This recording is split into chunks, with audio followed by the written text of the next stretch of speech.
Avant de commencer l'histoire, dites-nous d'où vous nous regardez en laissant un commentaire ci-dessous. Si vous appréciez cette vidéo, n'oubliez pas de liker et de vous abonner. Passez une merveilleuse journée. Profitez bien de l'histoire, tout le monde.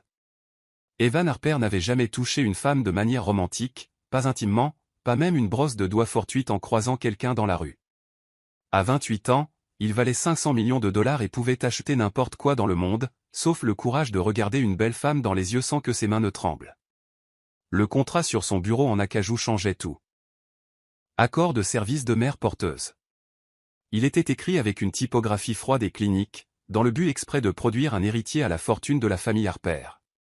Ses parents avaient orchestré cela avant de partir pour leur tournée d'expansion européenne de 6 mois, mettant tout en marche pendant qu'Evan était distrait par un lancement de logiciel majeur. Maintenant, quelqu'un arrivait à sa porte. Le léger carillon de son ascenseur privé fit glisser de la glace dans les veines d'Evan. Il resta figé dans son bureau à domicile, entouré de la lueur bleue des écrans d'ordinateur qui avaient été ses compagnons constants. Ses doigts, habituellement si sûrs sur les claviers, tremblaient maintenant alors qu'il se saisissait de sa tasse de café. La céramique glissa. Elle se brisa contre le sol de marbre dans une symphonie de destruction qui semblait annoncer la fin de son isolement soigneusement construit. « Merde » murmura-t-il, sa voix rauque après avoir mené des réunions d'affaires par vidéoconférence pendant le dernier mois. Son entreprise fonctionnait sans accroc grâce à son équipe brillante et à des systèmes automatisés, mais l'isolement personnel d'Evan s'était aggravé depuis le départ de ses parents. L'ascenseur carillonna de nouveau, suivi du doux murmure des portes qui s'ouvraient. Le cœur d'Evan martela contre ses côtes alors que des pas résonnaient dans son hall d'entrée.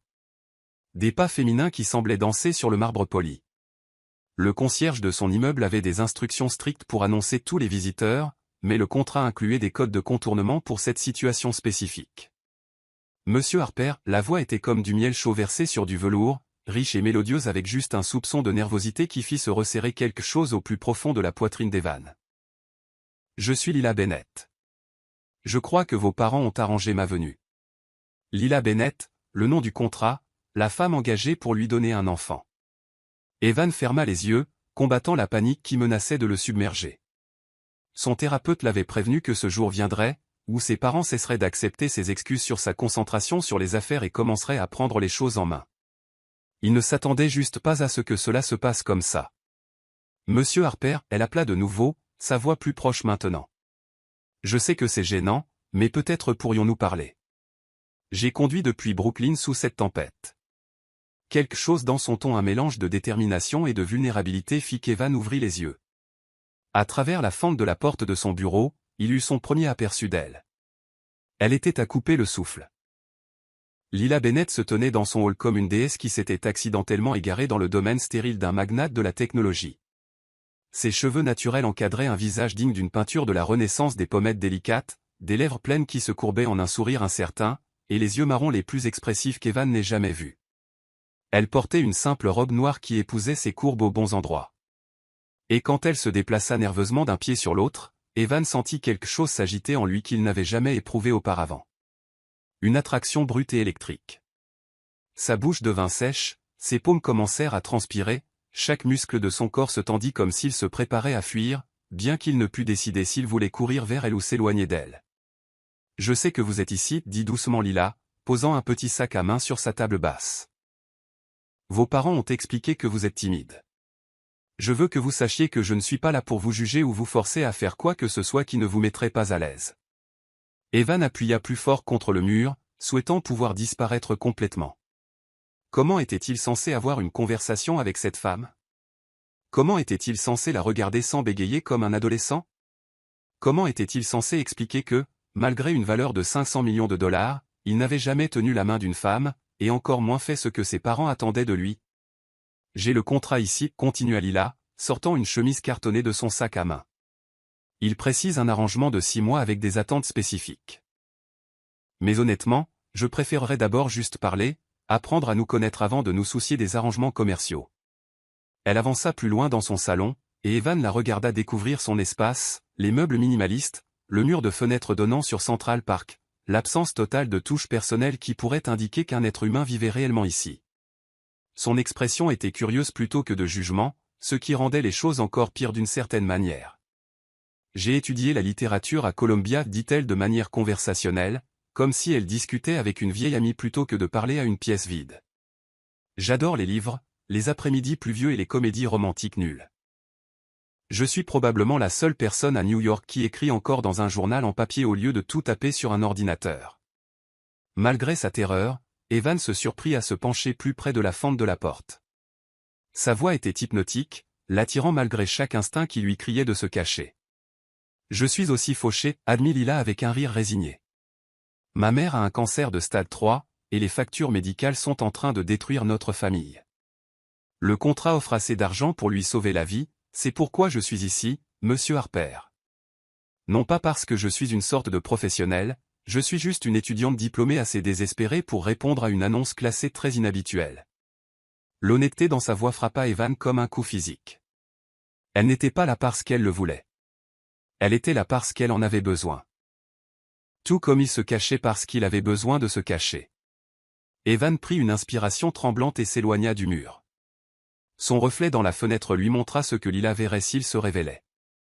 Un homme grand et mince avec des cheveux foncés qui n'avaient pas été coupés depuis des mois, portant un t-shirt Harvard froissé et un jean qui avait connu des jours meilleurs. Il ressemblait exactement à ce qu'il était, un millionnaire reclus qui avait oublié comment interagir avec le monde. « Mademoiselle Bennett, dit-il finalement, sa voix à peine au-dessus d'un murmure. Lila se tourna vers le son visage s'illuminant de soulagement, et de quelque chose qui aurait pu être un plaisir sincère. « Vous êtes là.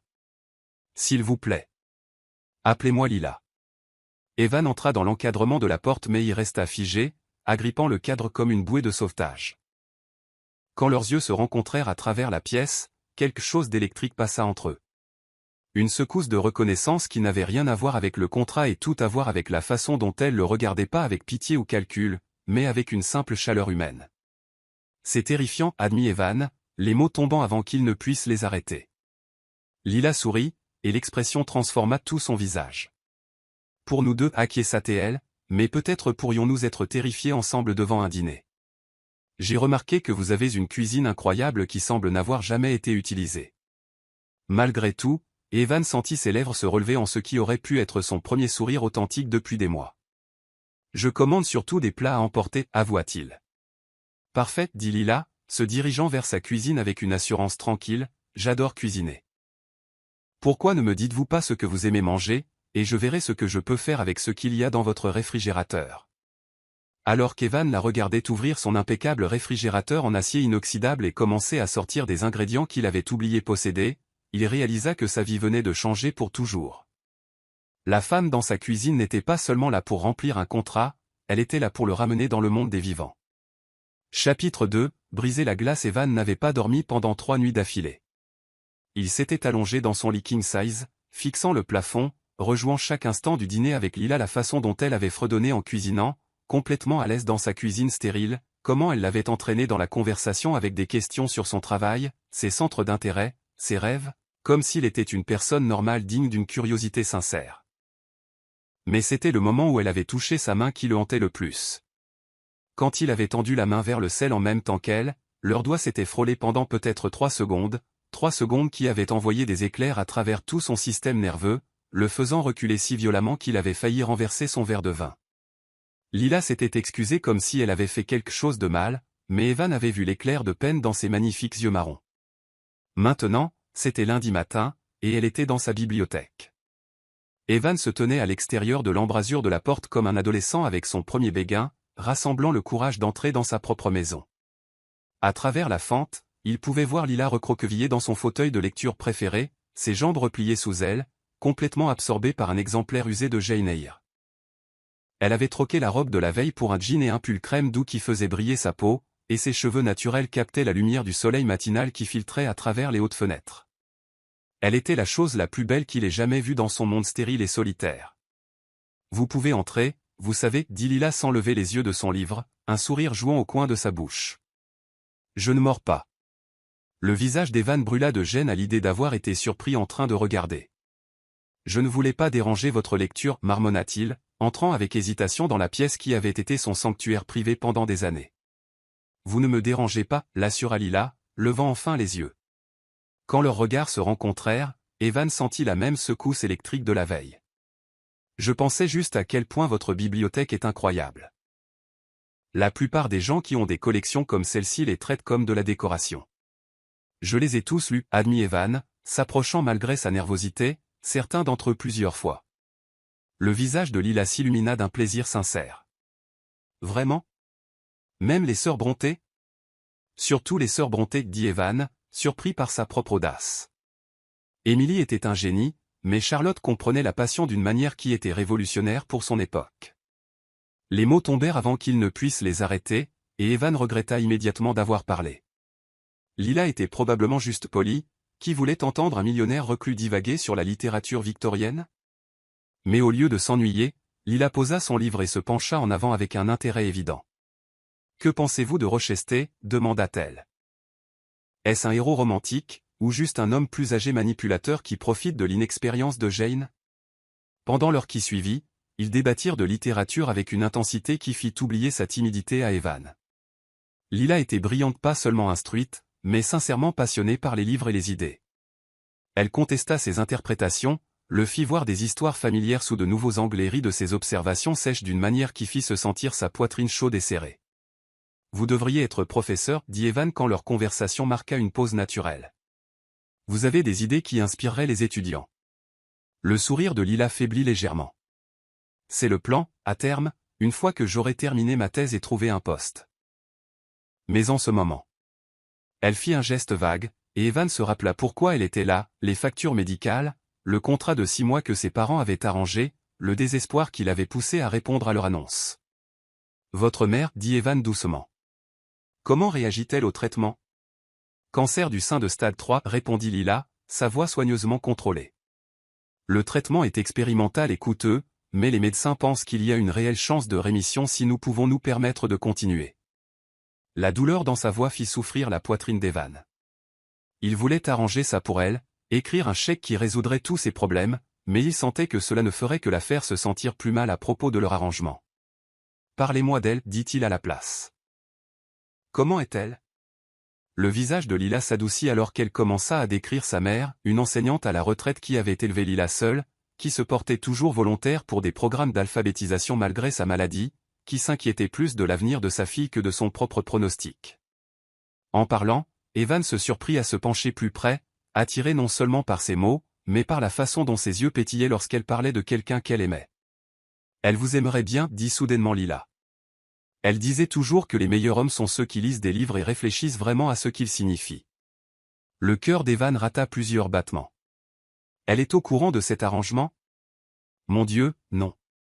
Lila rit. Un son comme le tintement de cloche avant qui fit papillonner l'estomac d'Evan. Elle pense que je garde une maison pour une famille riche pendant qu'il voyage. Si elle connaissait la vérité. Lila secoua la tête. Elle m'a élevé pour croire en l'amour, pour attendre la bonne personne. Cela lui briserait le cœur. L'aveu resta en suspens entre eux, lourd d'implications. Evan voulait dire quelque chose de réconfortant, mais il ne faisait pas confiance à sa voix. Au lieu de cela, il se leva brusquement et se dirigea vers son piano dans le coin de la bibliothèque. « Vous jouez » demanda Lila, le suivant des yeux. Un peu, dit Evan, ce qui était un euphémisme colossal. La musique avait été son évasion, même avant les ordinateurs, une façon d'exprimer des émotions qu'il ne pouvait pas verbaliser.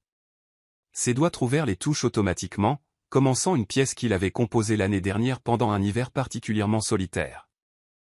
La mélodie était mélancolique mais belle, remplie de nostalgie et de rêves inexprimés.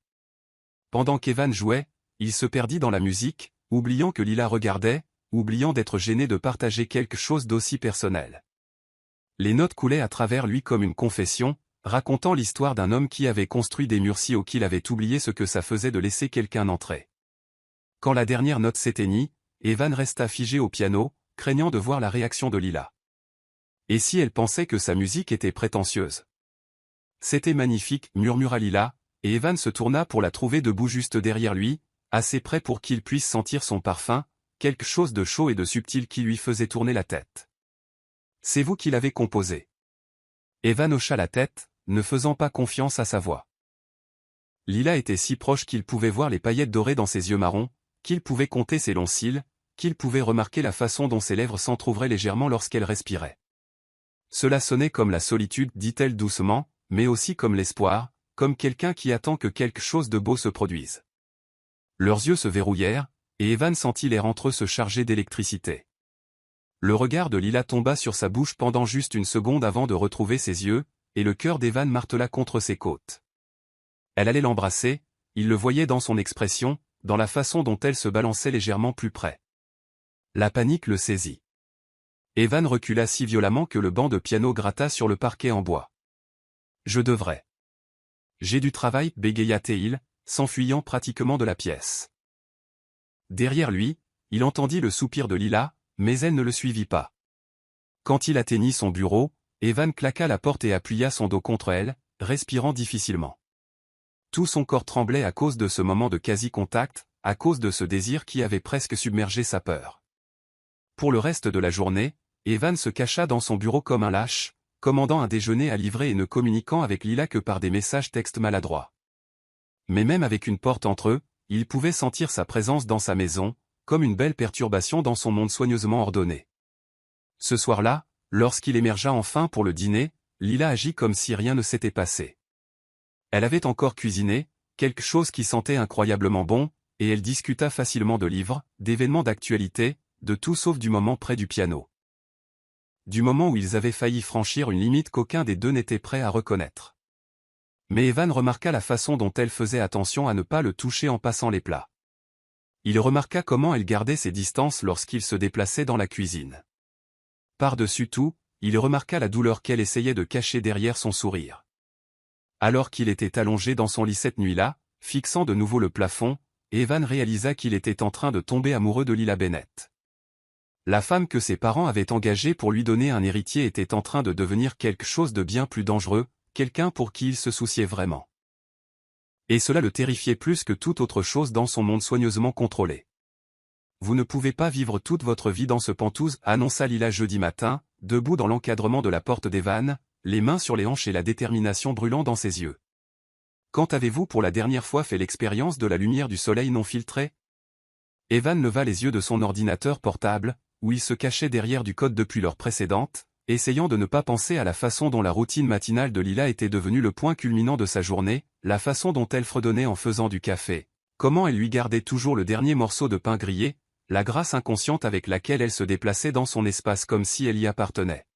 « J'ai beaucoup de vitamine D grâce à des suppléments, dit faiblement Evan, minimisant la fenêtre de vidéoconférence où son directeur technique le mettait au courant de leur dernier projet. L'équipe brillante de son entreprise avait appris à fonctionner avec son style de leadership à distance, mais même eux commençaient à remarquer sa distraction accrue. Et les rayons UV sont en fait nocifs.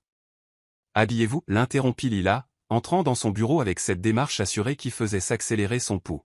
« On va à Central Park. »« Je ne vais pas dans les parcs », protesta Evan, même si son corps traître répondait à sa proximité. Elle portait une robe d'été aujourd'hui, quelque chose de jaune et de fluide qui faisait briller sa peau comme du miel chaud. Trop de gens, trop de variables. Exactement, sourit Lila, et Evan sentit sa résolution s'effriter comme un château de cartes. Vous avez besoin de variables, Evan. Vous avez besoin de chaos et de bruit, et de la belle pagaille de la vraie vie. 20 minutes plus tard, Evan se retrouva à marcher sur la 5e avenue à côté de la plus belle femme qu'il ait jamais vue, se demandant comment elle avait réussi à le convaincre de quitter son sanctuaire. La ville agressait ses sens, klaxons de voitures, bruit de construction, odeur de hot-dog et de pots d'échappement. Mais d'une certaine manière, avec la main de Lila glissée dans le creux de son coude, cela semblait gérable. Vous voyez, dit Lila alors qu'ils entraient dans le parc, le monde ne s'est pas arrêté. Evan était sur le point de répondre lorsque Lila s'arrêta soudainement de marcher, son attention attirée par un vendeur de crème glacée. Oh mon Dieu, ça fait des années que je n'ai pas eu une bonne glace en cornet. Vous en voulez une? Avant qu'Evan ne puisse protester qu'il ne mangeait ni sucre, ni produits laitiers, ni nourriture de vendeur de rue douteux, Lila commandait déjà 2 cornets de glace à la vanille. Elle lui en tendit un avec un plaisir si évident qu'Evan se surprit à l'accepter malgré son bon sens. Merci, dit-il, ne sachant pas quoi faire avec le dessert qui fondait rapidement. Lila n'eut aucune hésitation de ce genre. Elle lécha lentement et longuement sa glace, sa langue rose sortant pour attraper une goutte qui menaçait de s'échapper sur le côté du cornet. Evan la regarda, hypnotisé, alors qu'elle fermait les yeux dans un bonheur apparent. soupira-t-elle. Parfait. Evan faillit faire tomber son cornet. Le son qu'elle avait fait était innocemment sensuel, mais il envoya une chaleur traverser son corps comme un feu liquide. Il essaya de prendre une bouchée de sa propre glace, mais ses mains tremblaient si fort qu'il pouvait à peine la tenir stable. « Ça va ?» demanda Lila, remarquant sa détresse. « Ça va » parvint à dire Evan, sa voix plus rauque qu'il ne l'avait voulu. « Je n'ai juste pas l'habitude. » Ils trouvèrent un banc surplombant le lac, et pendant l'heure qui suivit, Lila le divertit avec des histoires sur son enfance à Détroit, ses rêves d'enseigner, les opinions scandaleuses de sa mère sur la littérature moderne. Evan se surprit à rire vraiment pour la première fois depuis des mois. La joie de Lila était contagieuse, le tirant hors de sa coquille malgré sa détermination à rester en sécurité, caché. « Vous avez un rire magnifique, dit soudainement Lila, sa voix douce avec quelque chose qui aurait pu être de l'affection. Il faut que tu le fasses plus souvent. » Evan sentit la chaleur monter à son cou. « Je n'ai pas grand-chose qui me donne envie de rire, d'habitude. »« Il te faut peut-être juste la bonne compagnie, » suggéra Lila, et quand Evan la regarda, il la trouva en train de l'observer avec une expression qui fit battre son cœur de façon irrégulière. De sombres nuages s'étaient accumulés pendant qu'il parlait, et soudain le ciel s'ouvrit en une pluie torrentielle. Les autres visiteurs du parc s'éparpillèrent, courant chercher un abri, mais Evan et Lila furent pris au dépourvu, sans nulle part où aller. « Par ici. » Lila attrapa la main d'Evan, le tirant vers un petit pavillon à une 50aine de mètres de là. Ils coururent ensemble sous la pluie, Lila riant comme une enfant tandis qu'Evan se concentrait sur la sensation de ses doigts entrelacés aux siens. Quand ils atteignirent l'abri, ils étaient tous les deux trempés jusqu'aux os. La robe jaune de Lila épousait ses courbes et ses cheveux pendaient en mèches sombres autour de son visage. Elle ressemblait à une déesse sortant d'une rivière, sauvage, belle et complètement à l'aise avec elle-même. Evan, quant à lui, se sentait comme un chien mouillé. « C'était incroyable !» s'exclama Lila en essorant l'eau de ses cheveux. « J'adore les orages d'été. » Evan la fixait. Il ne pouvait pas s'en empêcher. Le tissu mouillé de sa robe révélait les contours de son corps d'une manière qui lui asséchait la bouche et lui faisait brûler le sang. Quand Lila remarqua son regard, ses joues rougirent, mais elle ne détourna pas les yeux. « Tu me regardes bizarrement » murmura-t-elle. « Je suis désolé » commença Evan, mais Lila se rapprocha, coupant court à ses excuses. « Ne t'excuse pas, dit-elle doucement. J'aime la façon dont tu me regardes. » La respiration d'Evan se bloqua dans sa gorge. Ils n'étaient plus qu'à quelques centimètres l'un de l'autre, assez près pour qu'ils puissent voir les gouttelettes d'eau accrochées à ses cils. Il pouvait sentir la chaleur émanant de son corps malgré la fraîcheur de la pluie. « Lila » murmura-t-il, son nom comme une prière sur ses lèvres. Elle se rapprocha encore plus, se dressant sur la pointe des pieds, le visage incliné vers le sien. « C'est bon, Evan. Tu peux me toucher. » Pendant un instant, Evan fut paralysé par le désir. Chaque cellule de son corps lui criait de l'embrasser. De franchir enfin la ligne autour de laquelle il dansait depuis des jours. Mais la panique le saisit de nouveau. Et s'il s'y prenait mal? Et si elle se rendait compte de son inexpérience? Et si un coup de tonnerre les faisait sursauter tous les deux, brisant le charme? Evan recula, passant des mains tremblantes dans ses cheveux mouillés. « On devrait rentrer, » dit-il, sa voix à peine stable. « Tu vas attraper froid. » La déception traversa le visage de Lila avant qu'elle ne la masque d'un sourire. « Bien sûr. Tu as sûrement raison. » Le trajet de retour vers son immeuble se fit en silence, tous deux perdus dans leurs pensées. Dans l'ascenseur, Evan se tint le plus loin possible de Lila, ne se faisant pas confiance pour garder le contrôle si elle se rapprochait trop. Mais il pouvait la sentir l'observer, percevoir sa peine et sa confusion face à son rejet. De retour dans le Penthouse, Lila s'excusa pour se changer, tandis qu'Evan faisait de même. Quand ils se retrouvèrent dans la cuisine pour le dîner, tous deux s'étaient retranchés derrière une politesse prudente, comme si le moment au pavillon n'avait jamais existé. « J'ai pensé faire des pâtes ce soir, » dit Lila, gardant sa voix délibérément légère. « Quelque chose de simple. »« Ça me paraît parfait, » répondit Evan, reconnaissant pour la normalité de la routine. Mais cuisiner ensemble s'avéra être une forme de torture en soi. La cuisine les forçait à une proximité étroite et chaque effleurement accidentel de main ou de bras envoyait de l'électricité à travers le système nerveux d'Evan. Quand Lila eut besoin de quelque chose dans le placard au-dessus de sa tête, elle dut passer devant lui, ses seins pressant brièvement contre son dos. Evan ravala un gémissement, ses jointures blanches alors qu'il serrait le comptoir. Désolé, murmura Lila, mais sa voix était essoufflée et Evan pouvait sentir qu'elle tremblait aussi. Le vrai test arriva lorsque Lila préparait la sauce et réussit à mettre de la farine dans ses cheveux. Sans réfléchir, Evan tendit la main pour la brosser, ses doigts s'en mêlant dans ses boucles douces. Lila s'immobilisa complètement à son contact, ses yeux se fermant comme pour savourer le moment. « Evan » murmura-t-elle. Et la façon dont elle prononça son nom comme une prière, comme une offrande, brisa son contrôle entièrement. Il allait l'embrasser. Toute pensée rationnelle s'envola de son esprit alors qu'il encadrait son visage de ses mains, ses pouces caressant ses pommettes. Les lèvres de Lila s'entr'ouvrirent, l'invitant, ses mains remontant pour se poser sur sa poitrine. Puis l'alarme à incendie se déclencha. Ils s'écartèrent, tous deux haletants, tandis que Lila se précipitait pour éteindre le brûleur où la sauce avait commencé à brûler. Evan resta figé, la regardant s'activer dans la cuisine avec une efficacité rapide, son corps encore vibrant de désir inassouvi. « Crise évitée » dit Lila avec une gaieté forcée. Mais Evan pouvait voir la peine dans ses yeux. 2 quasi-baisers en une journée, et il les avait gâchés tous les 2. Cette nuit-là, Evan resta allongé dans son lit, repassant chaque instant, chaque contact, chaque regard qui était passé entre eux. Son corps souffrait de désir, mais son esprit était un champ de bataille de peur et de désir. Il tombait amoureux de Lila, il était déjà tombé, s'il était honnête mais sa terreur de l'intimité était plus forte que son désir. Au bout du couloir, Lila était probablement aussi allongée, se demandant pourquoi l'homme qui la regardait comme si elle était la plus belle chose au monde s'éloignait chaque fois qu'elle se rapprochait.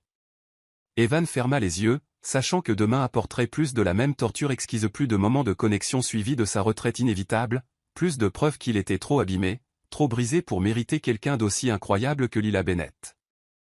Mais que Dieu lui vienne en aide, il ne voulait pas qu'elle parte. Chapitre 4, le premier contact. Evan se réveilla au son de la toux.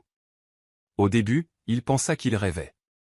Au cours des semaines écoulées depuis leur après-midi sous la pluie à Central Park, il s'était habitué au doux bruit de Lila se déplaçant dans son penthouse, son fredonnement matinal, le doux cliquetis de la vaisselle, le murmure des pages tournées quand elle lisait dans sa bibliothèque. Mais ce son était différent, une toux rauque et douloureuse qui semblait lui déchirer la gorge. Il la trouva dans la cuisine, penchée sur l'évier, son corps tremblant à chaque spasme violent. Elle était encore en pyjama, un simple ensemble en coton blanc qui avait l'air élégant sur elle. Mais sa grâce habituelle avait disparu, remplacée par les mouvements hésitants de quelqu'un qui se bat contre la maladie. Lila.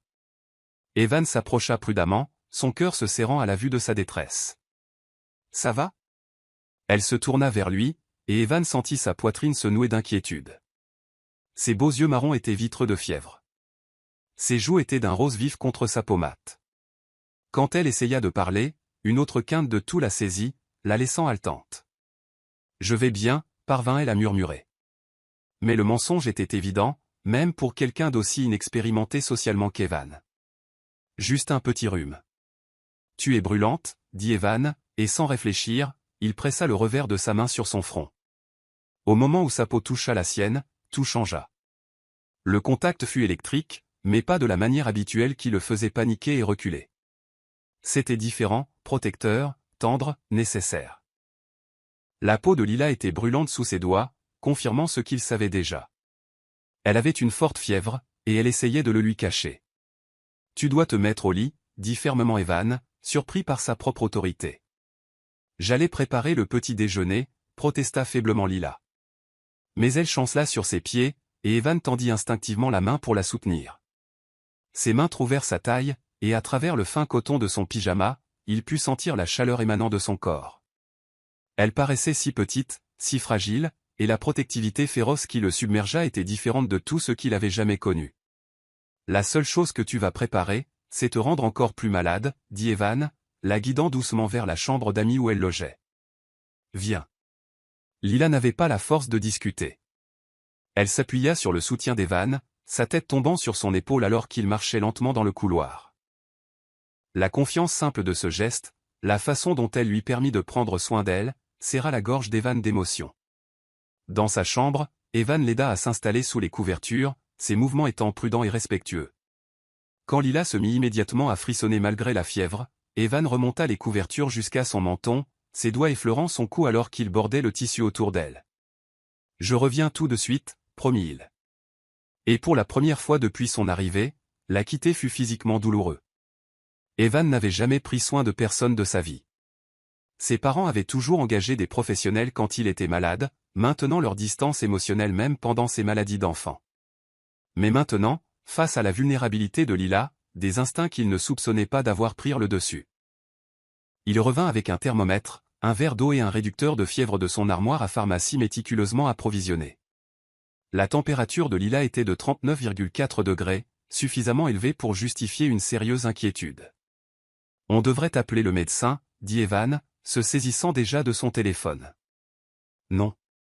Lila attrapa son poignet avec une force surprenante, ses doigts encerclant son bras comme une marque. « S'il te plaît, je ne peux pas me permettre les factures des urgences, et ce n'est qu'une grippe. Je serai bien dans quelques jours. » La mention de l'argent fit mal à la poitrine d'Evan. Elle, malade et fiévreuse, s'inquiétait encore des frais médicaux alors qu'il pouvait se permettre les meilleurs soins de la ville sans y penser à deux fois. L'argent n'est pas, commença-t-il, mais les yeux de Lila s'étaient déjà refermés, la fièvre l'emportant. Pendant les 3 jours suivants, Evan la quitta à peine. Il travaillait depuis son ordinateur portable dans le fauteuil à côté de son lit, surveillant sa respiration pendant qu'il codait. L'ironie ne lui échappa pas. Il pouvait gérer une entreprise de plusieurs millions de dollars à distance, mais regarder Lila dormir paisiblement était la tâche la plus importante qu'il ait jamais entreprise. Il cuisina des soupes simples, bien que ses compétences culinaires se limitassent à suivre des recettes en ligne avec une précision obsessionnelle. Quand Lila était assez éveillée pour manger, il s'asseyait à côté d'elle sur le lit, lui versant doucement du bouillon entre les lèvres, son cœur se serrant chaque fois qu'elle parvenait à un sourire reconnaissant. « Tu n'as pas à faire ça », murmura-t-elle après qu'il eut passé 20 minutes à la convaincre de manger la moitié d'un bol de soupe au poulet. « Je veux le faire, » répondit Evan, surpris par la véhémence dans sa voix. « Je dois le faire. » Le moment le plus intime arriva le 2e soir. Lorsque la fièvre de Lila monta dangereusement haut et qu'elle était trop faible pour protester contre son aide, Evan prépara un bain tiède, ses mains tremblant alors qu'il testait la température de l'eau encore et encore. Quand il revint dans la chambre, Lila frissonnait malgré la fièvre. Son pyjama était trempé de sueur. « J'ai besoin de te rafraîchir », dit doucement Evan. « Le bain t'aidera. » Lila acquiesça faiblement, et Evan sentit son visage brûler en réalisant ce qu'il proposait de faire. Mais il ne s'agissait pas de désir ou d'attirance. Il s'agissait de sauver la femme dont il était en train de tomber amoureux. Avec une infinie précaution, Evan aida Lila jusqu'à la salle de bain, la soutenant lorsque ses jambes menaçaient de flancher. Il se détourna pendant qu'elle se déshabillait, ses mains serrées en poing sur les côtés, chaque instinct lui hurlant que c'était trop intime, trop. Mais lorsque Lila émit un doux son de détresse, Evan se retourna sans réfléchir. Elle était assise dans la baignoire, ses genoux repliés contre sa poitrine. Des larmes coulaient sur son visage. « Je suis désolée », murmura-t-elle. « Je suis si faible. Je n'arrive même pas à prendre soin de moi-même. »« Tu n'es pas faible », dit farouchement Evan, s'agenouillant à côté de la baignoire sans penser à ses vêtements coûteux. « Tu es malade. Il y a une différence. » Evan prit un gant de toilette, ses mouvements prudents et respectueux alors qu'il l'aidait à rafraîchir sa peau fiévreuse. Il ne s'agissait plus du contrat ou de l'arrangement que ses parents avaient fait. Il s'agissait de la femme qui était entrée dans sa vie et qui avait tout chamboulé. Chaque caresse douce du gant était une confession qu'il ne pouvait pas encore exprimer, chaque contact tendre une promesse qu'il avait peur de faire. « Merci », souffla Lila. Ses yeux se fermèrent alors que les soins d'Evan commençaient à soulager son malaise. « Toujours », répondit Evan sans réfléchir, les mots s'échappant comme un vœu. Il changeait les linges frais sur son front toutes les heures, ses mains devenant plus assurées à chaque contact tendre. Pendant les longues nuits, lorsque la fièvre de Lila la rendait agitée et délirante, Evan lui lisait ses livres préférés, sa voix étant calme et apaisante même lorsque la fatigue lui brûlait les yeux. La 2e nuit, lorsque la fièvre de Lila monta à 39,7 degrés, Evan pensa qu'il allait devenir fou d'inquiétude. Elle était délirante, marmonnant à propos de sa mère, des cours qu'elle devait donner, d'un contrat qu'elle ne pouvait pas remplir. Evan s'assit à côté d'elle dans le noir, utilisant un gant de toilette humide pour rafraîchir sa peau brûlante, chuchotant des mots rassurants qu'il espérait qu'elle puisse entendre. « Je suis là », murmura-t-il, caressant le gant le long de ses tempes, de son cou, sur ses épaules avec une infinie douceur. « Tu es en sécurité. Repose-toi. » Quand ses doigts s'emmêlèrent accidentellement dans ses cheveux, ses belles boucles humides de sueur, Lila tourna son visage vers son contact avec un doux soupir. Même dans son état fiévreux, elle semblait trouver du réconfort dans sa présence. « Evan » murmura-t-elle, sa voix à peine audible. « Je suis là » répéta-t-il, mettant de côté le gant pour brosser une mèche de son visage. « De quoi as-tu besoin ?»« Ne pars pas » supplia-t-elle, sa main cherchant à l'aveugle jusqu'à ce qu'elle trouve la sienne. « S'il te plaît. » La respiration d'Evan se bloqua alors que les doigts de Lila s'entrelacèrent avec les siens. C'était la première fois qu'elle initiait le contact, la première fois qu'il ne se retirait pas immédiatement. Sa main était petite et chaude dans la sienne, sa prise étonnamment forte malgré sa maladie. « Je ne partirai pas » promit Evan, s'installant plus confortablement dans son fauteuil sans rompre leur connexion. « Je resterai ici. » La respiration de Lila s'égala progressivement, sa poignée sur sa main se relâchant alors qu'elle s'enfonçait dans un sommeil plus profond. Mais Evan ne lâcha pas. Il resta là toute la nuit, regardant son visage dans la faible lumière filtrant à travers les rideaux, s'émerveillant de la facilité avec laquelle il tenait sa main, d'être nécessaire à quelqu'un qui comptait plus pour lui que son propre confort. Le troisième matin, la fièvre de Lila était tombée. Evan, qui s'était finalement assoupi dans le fauteuil vers 2 heures du matin, la trouva en train de le regarder avec des yeux clairs et vifs. « Tu es resté » dit-elle doucement, sa voix encore faible mais plus fiévreuse. « J'ai promis que je le ferais » répondit Evan, soudain conscient qu'il se tenait toujours la main. Il devrait lâcher. Il devrait se retirer à sa distance de sécurité habituelle. Mais le pouce de Lila traçait de doux cercles sur ses jointures, et la sensation était hypnotique. « Merci » murmura Lila, « pour avoir pris soin de moi. Je sais que ce n'est pas ce pourquoi tu as signé. » « Ce n'est pas ce pourquoi j'ai signé non plus, » dit Evan doucement, soulevant leurs mains jointes pour déposer un doux baiser sur ses jointures. Le geste était tendre, intime et complètement spontané. Les yeux de Lila s'écarquillèrent, ses lèvres s'entr'ouvrant de surprise, mais elle ne se retira pas. Au lieu de cela, elle se décala dans le lit, faisant de la place à côté d'elle. « Tu dois être épuisé, » dit-elle. « Allonge-toi, s'il te plaît. » Evan hésita. Partager un lit, même innocemment, c'était comme franchir une ligne énorme. Mais l'invitation dans les yeux de Lila était trop convaincante pour résister. Prudemment, tout en la tenant toujours par la main, il s'allongea sur les couvertures à côté d'elle. Ils restèrent face à face, leurs mains jointes reposant entre eux sur l'oreiller. Dans la douce lumière du matin, Lila semblait éthérée, ses joues rougies par la fièvre retrouvant leur marron chaud habituel, ses cheveux étalés sur la tête d'oreiller blanche comme de la soie sombre. « J'ai eu peur » admit doucement Lila, quand la fièvre était vraiment forte. Je n'arrêtais pas de penser à ma mère, à ce qui lui arriverait si quelque chose m'arrivait. Rien ne va t'arriver, dit Evan avec une fureur qui le surprit lui-même. Je ne le permettrai pas, Lila sourit, l'expression douce et rêveuse. Tu n'es pas ce à quoi je m'attendais, Evan Harper. À quoi tu t'attendais, demanda Evan, sincèrement curieux. À quelqu'un de froid, de calculateur. Quelqu'un qui voyait cet arrangement comme purement transactionnel. Le pouce de Lila reprit sa douce caresse sur sa main.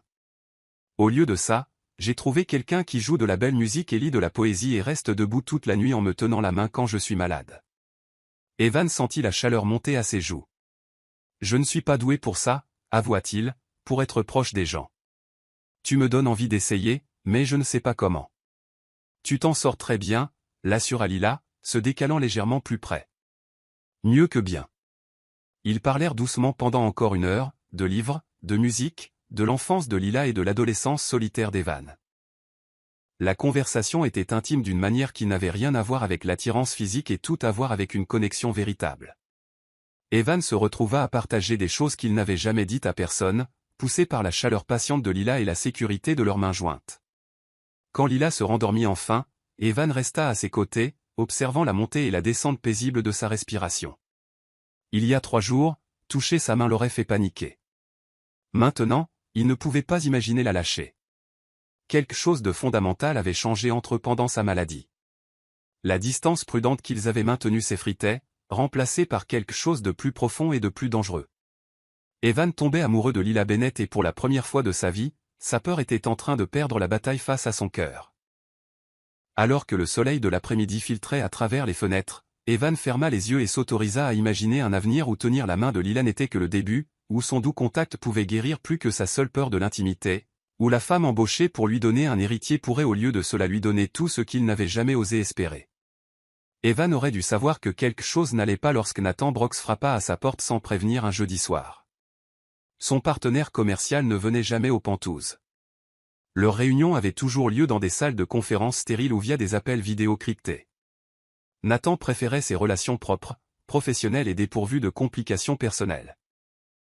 Mais il était là, dans le hall d'entrée d'Evan, impeccablement vêtu d'un costume sur mesure qui coûtait probablement plus cher que la plupart des voitures, affichant le sourire charmant qui l'avait aidé à conclure des accords de plusieurs millions de dollars et à briser d'innombrables cœurs. « Visite surprise », annonça Nathan, passant devant Evan avec sa confiance habituelle. « J'étais dans le coin pour finaliser l'accord Patterson et j'ai pensé que je verrais comment l'ermite survivait dans le monde réel. Tu esquives mes appels depuis 2 semaines. » Il s'arrêta au milieu de sa phrase lorsque Lila apparut dans l'embrasure de la porte de la cuisine. Evan regarda avec une horreur au ralenti l'expression de Nathan passer d'un intérêt occasionnel à une appréciation de prédateur. Lila portait un des t-shirts Harvard d'Evan sur un legging, ses cheveux attachés en un chignon désordonné, encore légèrement pâle de sa récente maladie mais assez belle pour faire s'arrêter la circulation.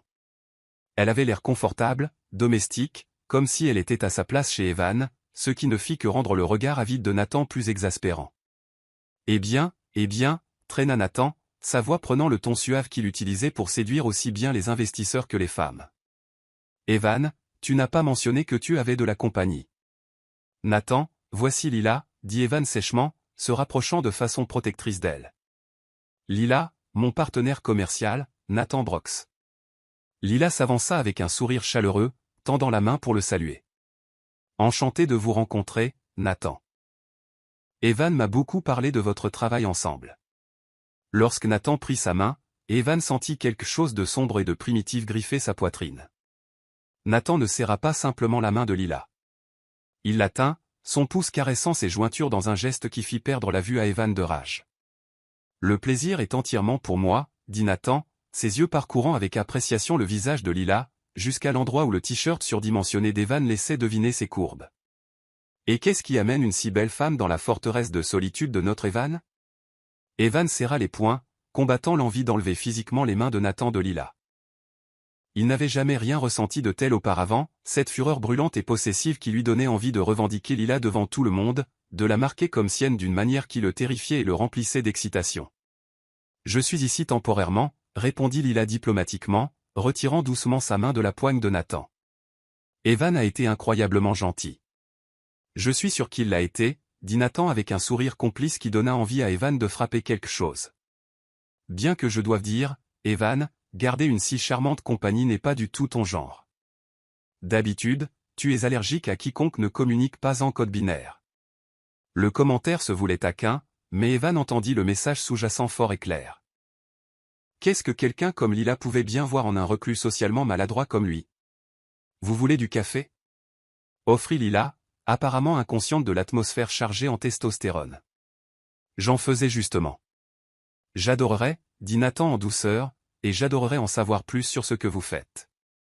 Vous semblez bien trop intéressante pour traîner avec ce génie antisocial. Alors que Lila se dirigeait vers la cuisine, Nathan la suivit, son regard fixé sur le déhanchement de ses hanches sous le t-shirt d'Evan. Evan traîna derrière eux, ses mains tremblantes de rage contenues alors qu'il regardait Nathan déployer son charme considérable. Pendant l'heure qui suivit, Evan subit la torture de regarder Nathan flirter avec Lila. Son partenaire commercial était tout ce qu'Evan n'était pas, socialement confiant, naturellement charmant, capable de faire couler la conversation aussi facilement que la respiration. Il raconta des histoires amusantes sur leur projet d'entreprise, complimenta l'intelligence de Lila et l'entraîna progressivement dans une discussion animée sur la littérature et l'art. Le pire de tout, c'est que Lila semblait s'amuser. Elle riait aux blagues de Nathan, s'impliquait dans ses questions sur ses études et semblait parfaitement à l'aise avec son attention. Evan resta assis sur sa chaise comme une statue, regardant la femme dont il était en train de tomber amoureux être charmé par quelqu'un qui pouvait lui offrir tout ce qu'il ne pouvait pas, de l'humour, de la confiance, une relation normale, sans les complications de leur arrangement. On devrait tous dîner ensemble un de ces jours, suggéra Nathan alors que la soirée se terminait. Je connais un restaurant fantastique à Soho, avec une atmosphère très romantique. La façon dont il regarda Lila lorsqu'il dit « romantique » fit bouillir le sang d'Evan. Ça a l'air charmant, commença Lila, mais Evan la coupa. En fait, nous sommes assez occupés, dit Evan, sa voix plus froide qu'il ne l'avait voulu. Lila a ses études, et j'ai plusieurs projets qui demandent mon attention. Nathan haussa un sourcil au ton d'Evan, mais son sourire ne faiblit jamais. Bien sûr, mais même les bourreaux de travail ont besoin de manger. Lila, peut-être aimerais-tu voir un peu la ville pendant que tu es ici. Je serais heureux de te faire visiter. L'invitation était clairement destinée à Lila seule, et la fureur possessive qui s'était accumulée dans la poitrine d'Evan explosa finalement. Elle n'a pas besoin d'un guide touristique, lança Evan, se levant brusquement. Et je suis sûr que tu as des choses plus importantes à faire que de jouer aux touristes avec mon invité. Le silence qui suivit fut assourdissant. Nathan parut sincèrement surpris par la véhémence d'Evan, tandis que Lila le regardait avec des yeux écarquillés, visiblement décontenancé par son éclat de jalousie. Bien, dit Nathan lentement, son esprit vif traitant déjà les implications de la possessivité d'Evan. Il se fait tard de toute façon. Lila, ce fut un vrai plaisir de te rencontrer. Evan, on se parle bientôt. Après le départ de Nathan, le Penthouse était chargé d'une tension tacite. Lila se tenait dans la cuisine, les bras croisés, étudiant Evan avec une expression qu'il ne pouvait pas déchiffrer. C'était grossier, dit-elle finalement. Il flirtait avec toi, répondit Evan, sa voix rauque d'émotion qu'il ne pouvait pas contrôler. Et alors? Lila haussa les sourcils, le défiant. Il était amical. Il y a une différence. Il n'y a pas de différence avec Nathan, dit amèrement Evan. Il collectionne les belles femmes comme certaines personnes collectionnent de l'art. Tu ne serais qu'une autre conquête. Et que serais-je pour toi, Evan, demanda doucement Lila, sa question touchant directement le cœur de tout ce qu'ils avaient évité. Evan la regarda, sa bouche s'ouvrant et se fermant sans son. Qu'était-elle pour lui? Plus qu'une obligation contractuelle, plus qu'une invitée, plus que tout ce qu'il avait jamais imaginé vouloir. Mais comment pouvait-il l'expliquer alors qu'il avait du mal à le comprendre lui-même? Je ne sais pas, murmura-t-il finalement, l'honnêteté lui déchirant la gorge comme une confession. L'expression de Lila s'adoucit. Alors peut-être que tu devrais le découvrir. Elle se tourna pour partir, mais Evan l'appela par son nom, le désespoir le rendant audacieux. Ne sors pas avec lui, dit Evan, sa voix brisée. S'il te plaît. Lila s'arrêta dans l'embrasure de la porte. Pourquoi pas? Parce que. Evan chercha des mots qui pourraient exprimer le chaos dans son cœur. Parce que je ne supporte pas l'idée qu'il te touche.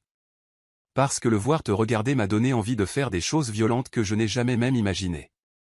Parce que l'idée que tu ris avec lui, que tu lui souris, que tu le laisses te charmer, me donne l'impression de me noyer.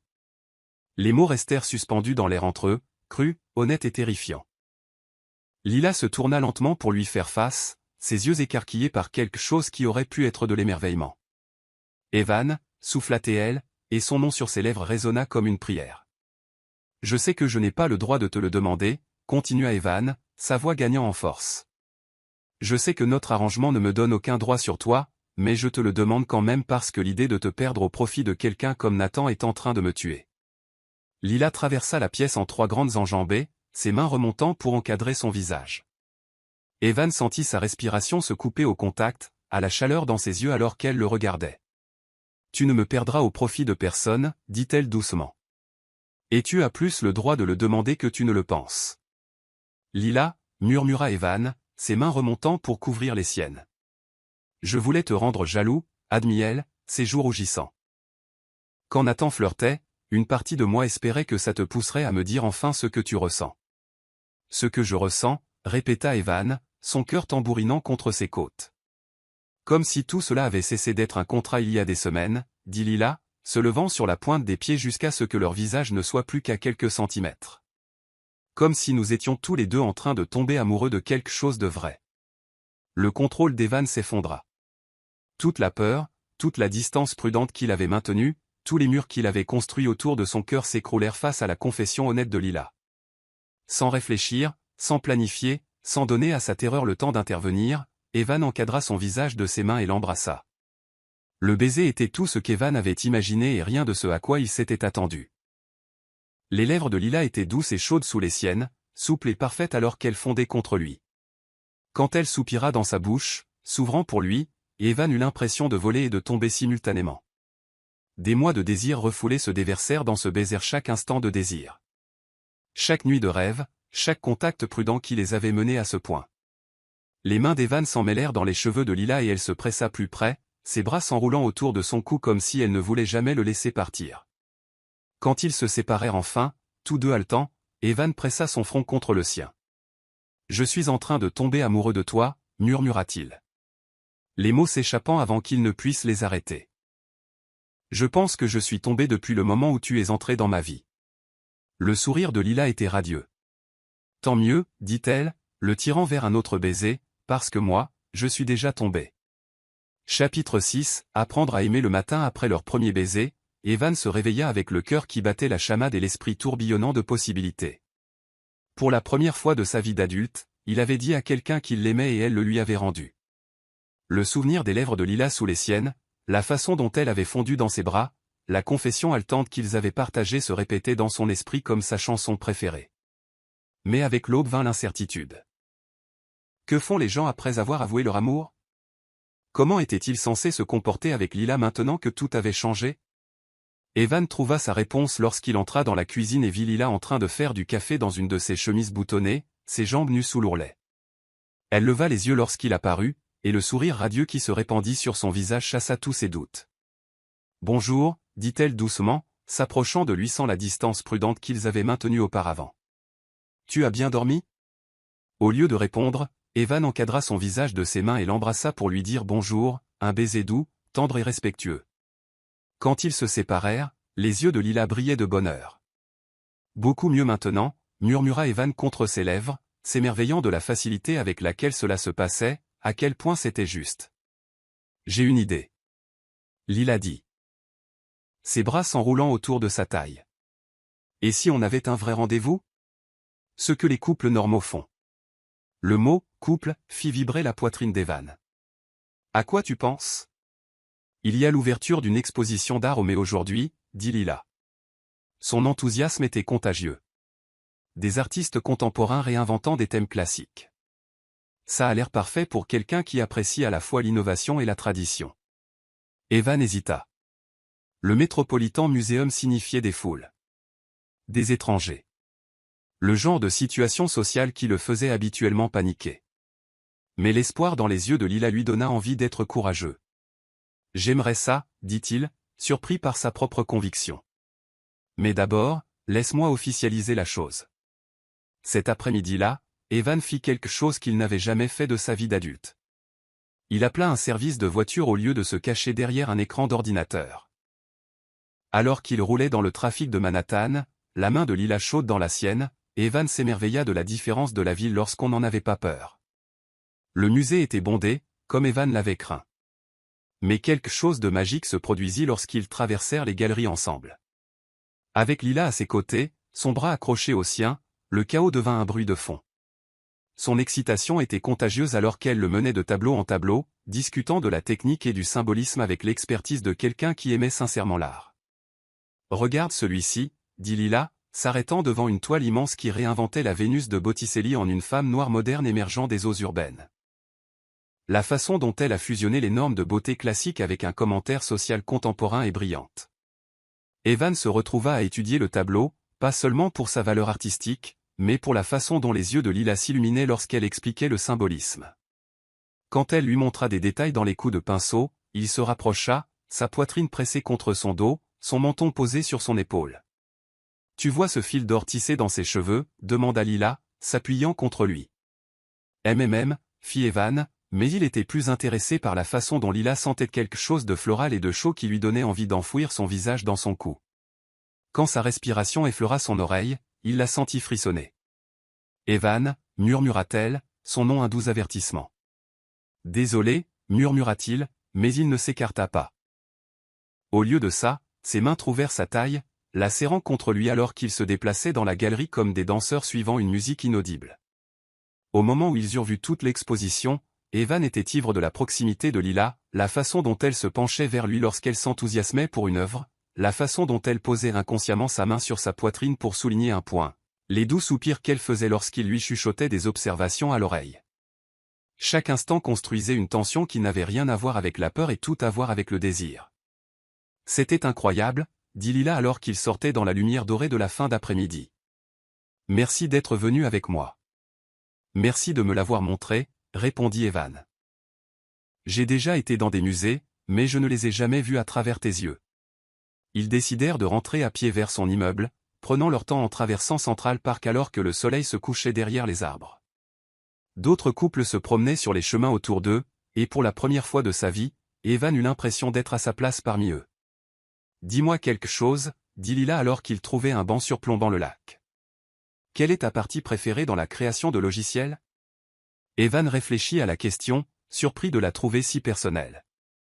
Le moment où toutes les pièces finissent par s'assembler, dit-il. Quand tu as lutté avec un problème pendant des jours, et que soudain la solution apparaît, et qu'elle est plus élégante que tout ce que tu aurais pu planifier. Comme de la magie, dit Lila, comprenant immédiatement. Exactement comme de la magie, acquiesça Evan. Et toi? Quelle est ta partie préférée de la littérature? La façon dont les mots peuvent te faire te sentir moins seul, dit Lila sans hésiter. Quand tu lis quelque chose qui capture exactement ce que tu as ressenti mais que tu ne pouvais pas exprimer, et que tu réalises que quelqu'un d'autre est passé par là aussi. Evan se tourna pour étudier son profil dans la lumière déclinante. C'est pour ça que tu veux enseigner? En partie, Lila acquiesça. Je veux aider les étudiants à découvrir cette connexion, ce sentiment de reconnaissance qui te fait te sentir vu. Tu me fais me sentir vu, dit Evan doucement, la confession s'échappant avant qu'il ne puisse l'arrêter. Lila se tourna pour lui faire entièrement face, son expression douce d'émotion. Tu me fais me sentir courageuse, répondit-elle, comme si je pouvais être complètement moi-même sans m'excuser. L'honnêteté de l'instant resta suspendue entre eux, belle et fragile. Evan leva la main pour caresser sa joue, son pouce traçant la courbe de son sourire. Je veux t'emmener quelque part de spécial, dit-il soudainement. Où? Evan se leva, lui tendant la main. Fais-moi confiance. 20 minutes plus tard, il se tenait sur le toit de son immeuble. La ville s'étendait en contrebas comme une constellation de rêves. Evan avait fait installer un dîner, des bougies, des fleurs, son vin préféré tout orchestré avec l'efficacité qu'il avait rendu prospère en affaires, mais appliqué maintenant à la romance. Evan, souffla Lila, les yeux écarquillés d'émerveillement. C'est magnifique. Pas aussi magnifique que toi, dit Evan, les mots paraissant naturels au lieu d'être terrifiants. Ils dînèrent tandis que les étoiles apparaissaient au-dessus de leur tête, parlant de tout et de rien, leur conversation coulant comme de la musique. Lorsqu'une chanson lente s'éleva d'une réception de mariage dans l'immeuble d'à accent grave côté, Evan se leva et lui tendit la main. Danse avec moi, dit-il. Ici, demanda Lila, mais elle se levait déjà pour le rejoindre. Ici, confirma Evan, la serrant dans ses bras. Ils se balancèrent ensemble à la lueur des bougies, la tête de Lila reposant sur l'épaule d'Evan, leur corps s'imbriquant comme les pièces d'un même puzzle. Evan n'avait jamais dansé avec personne auparavant. Mais avec Lila dans ses bras, il avait l'impression de pouvoir tout faire. C'est parfait, murmura Lila contre son cou. Evan la fit doucement tournoyer, puis la tira contre sa poitrine, tous les deux riant de sa technique maladroite. Quand la chanson se termina, ils restèrent enlacés, aucun des deux ne voulant que l'instant se termine. Lila, dit Evan doucement, ses mains encadrant son visage dans la lumière des étoiles. Oui. Je vais t'embrasser maintenant, murmura-t-il. Et je ne vais pas m'arrêter parce que j'ai peur. Bien, souffla Lila, se levant sur la pointe des pieds pour le rejoindre à mi-chemin. Ce baiser était différent de leur premier, plus profond, plus confiant, plein de promesses. Evan y déversa tout son courage retrouvé, montrant à Lila avec ses lèvres et ses mains à quel point elle comptait pour lui. Quand elle soupira dans sa bouche, il eut l'impression de pouvoir conquérir le monde. Je t'aime, murmura Evan contre ses lèvres. Je t'aime aussi, répondit Lila, ces mots faisant s'envoler son cœur. Alors qu'ils se serraient l'un contre l'autre sous les étoiles, Evan réalisa que pour la première fois de sa vie, il n'avait pas peur de demain. Avec Lila dans ses bras, l'avenir semblait radieux de possibilités qu'il n'avait jamais osé imaginer. Il apprenait à aimer, et c'était la plus belle éducation de sa vie.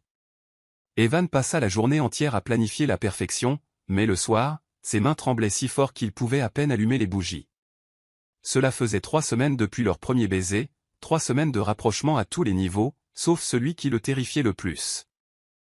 Ils avaient partagé d'innombrables baisers, des contacts tendres, des confessions chuchotées dans le noir, mais ils n'avaient pas franchi la dernière ligne, celle qui rendrait leur connexion complète. Ce soir semblait différent. Ce soir, Evan était déterminé à montrer à Lila à quel point il l'aimait, même si son inexpérience le rendait incertain. La terrasse du Penthouse avait été transformée en un conte de fées. Des centaines de bougies blanches vacillaient dans des lanternes de verre, créant des piscines de lumière dorée sur l'horizon de Manhattan. Des pétales de rose éparpillés sur la table à manger captaient les flammes comme de la lumière d'étoiles capturées, et la douce mélodie d'un quatuor à cordes s'élevait de la cour en contrebas. Evan vérifia sa montre pour la 10e fois en 5 minutes.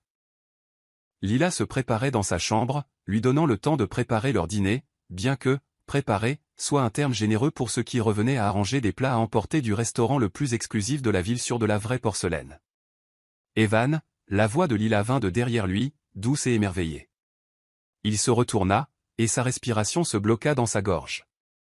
Lila se tenait dans l'embrasure de la porte, vêtue d'une robe fluide d'un bleu nuit profond qui semblait capturer la lumière des étoiles dans ses plis. Le tissu épousait ses courbes avant de tomber en vagues élégantes jusqu'à ses chevilles, et ses cheveux étaient relevés dans un style qui laissait son cou gracieusement exposé. Mais ce furent ses yeux qui lui arrêtèrent le cœur, chauds et brillants d'amour, de confiance, de la même anticipation nerveuse qui faisait courir son pouls. « Tu es magnifique », murmura Evan, les mots étant inadéquats mais sincères. « Toi aussi », répondit Lila, son regard balayant la terrasse éclairée aux bougies, les pétales de rose, le soin évident qu'il avait mis dans chaque détail. « Evan, c'est incroyable. » Elle se dirigea vers lui comme une déesse marchant dans un rêve, et quand elle l'atteignit, Evan prit ses mains dans les siennes, s'émerveillant de la facilité avec laquelle ce geste était devenu naturel. « Je voulais que ce soir soit spécial, » dit-il, sa voix rauque d'émotion. « Je voulais que tu saches à quel point tu comptes pour moi. »« Je le sais déjà, » l'assura Lila, se levant sur la pointe des pieds pour effleurer ses lèvres d'un doux baiser. « Mais montre-le-moi quand même. » Le dîner fut un flou de conversations douces et de regards ardents. Evan se retrouva incapable de se concentrer sur la nourriture exquise, trop distrait par la façon dont la lumière des bougies jouait sur la peau de Lila, la façon dont ses lèvres se courbaient lorsqu'elle souriait, la façon dont ses yeux semblaient contenir des promesses qui lui faisaient brûler le sang. « Tu me regardes encore bizarrement, » dit Lila doucement lorsqu'ils eurent fini de manger. « Je ne peux pas m'en empêcher. » Evan admit, « Je n'arrête pas de penser que je rêve. Qu'à tout moment, je vais me réveiller, et tu seras parti. » Lila se leva et se déplaça autour de la table pour le rejoindre, ses mains se posant sur ses épaules. « Je ne vais nulle part, » dit-elle, sa voix douce mais certaine. « Je suis exactement là où je veux être. » Evan se leva pour la rejoindre, ses bras s'enroulant autour de sa taille comme s'il pouvait l'ancrer à lui par le toucher seul. Quand il l'embrassa, ce fut avec toute la passion qu'il avait retenue, tout l'amour qu'il avait eu peur de montrer. Lila fondit contre lui, son doux gémissement le rendant fou de désir. « Lila » souffla-t-il contre ses lèvres, ses mains s'en mêlant dans ses cheveux. « Je sais » murmura-t-elle en retour, comprenant sans mots ce qu'il demandait, ce dont il avait besoin. « Je le veux aussi. Je te veux. » Le contrôle d'Evan céda. Il souleva Lila facilement, la portant à l'intérieur vers sa chambre alors qu'elle riait doucement contre son cou. Il avait imaginé ce moment d'innombrables fois, mais rien ne l'avait préparé à la réalité de l'avoir dans ses bras, consentante et désirante et lui faisant confiance avec son cœur. Dans sa chambre, Evan déposa Lila doucement à côté de son lit, ses mains tremblant alors qu'elles encadraient son visage. « Je n'ai jamais, » commença-t-il, puis s'arrêta, l'embarras inondant ses joues. « Je sais, » dit Lila doucement, ses mains couvrant les siennes. « On va y aller doucement. On va le découvrir ensemble. » La simple acceptation dans sa voix le défit. Evan l'embrassa avec une gratitude désespérée, déversant tout son amour et sa peur et son désir dans le contact. Quand les mains de Lila se posèrent sur les boutons de sa chemise, il retint sa respiration, la laissant le déshabiller avec une tendresse respectueuse. « Pointue et magnifique » murmura Lila, ses mains explorant les plans de sa poitrine, la force élancée de ses bras. Evan avait toujours considéré son corps comme simplement fonctionnel, mais sous le regard admiratif de Lila, il se sentit transformé. Quand ce fut son tour de la déshabiller, les doigts d'Evan tremblèrent alors qu'il baissait lentement la fermeture éclair de sa robe. Le tissu glissa sur le sol, révélant une peau qui brillait comme du miel chaud à la lueur des bougies.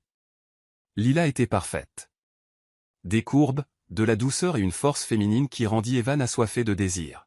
« Touche-moi » dit doucement Lila, guidant ses mains vers sa taille, ses épaules, lui montrant comment vénérer son corps avec de douces caresses. Evan apprit rapidement, son toucher devenant plus confiant tandis que les doux halètements et soupirs de Lila lui disaient ce qu'elle aimait. Quand il embrassa son cou, elle s'arqua contre lui.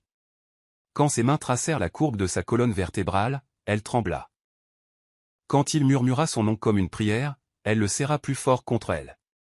Ils se dirigèrent vers le lit ensemble, peau contre peau, leurs cœurs battant en synchronie. Evan avait lu sur l'intimité, avait vu des films, avait imaginé ce que cela pourrait être, mais rien ne l'avait préparé à la réalité écrasante de Lila sous lui, autour de lui, l'accueillant dans son corps et son cœur. « Est-ce que ça va » demanda Lila quand Evan hésita, son corps tremblant d'effort de se contrôler. « Plus que ça » expira Evan, sa voix lourde d'émotion.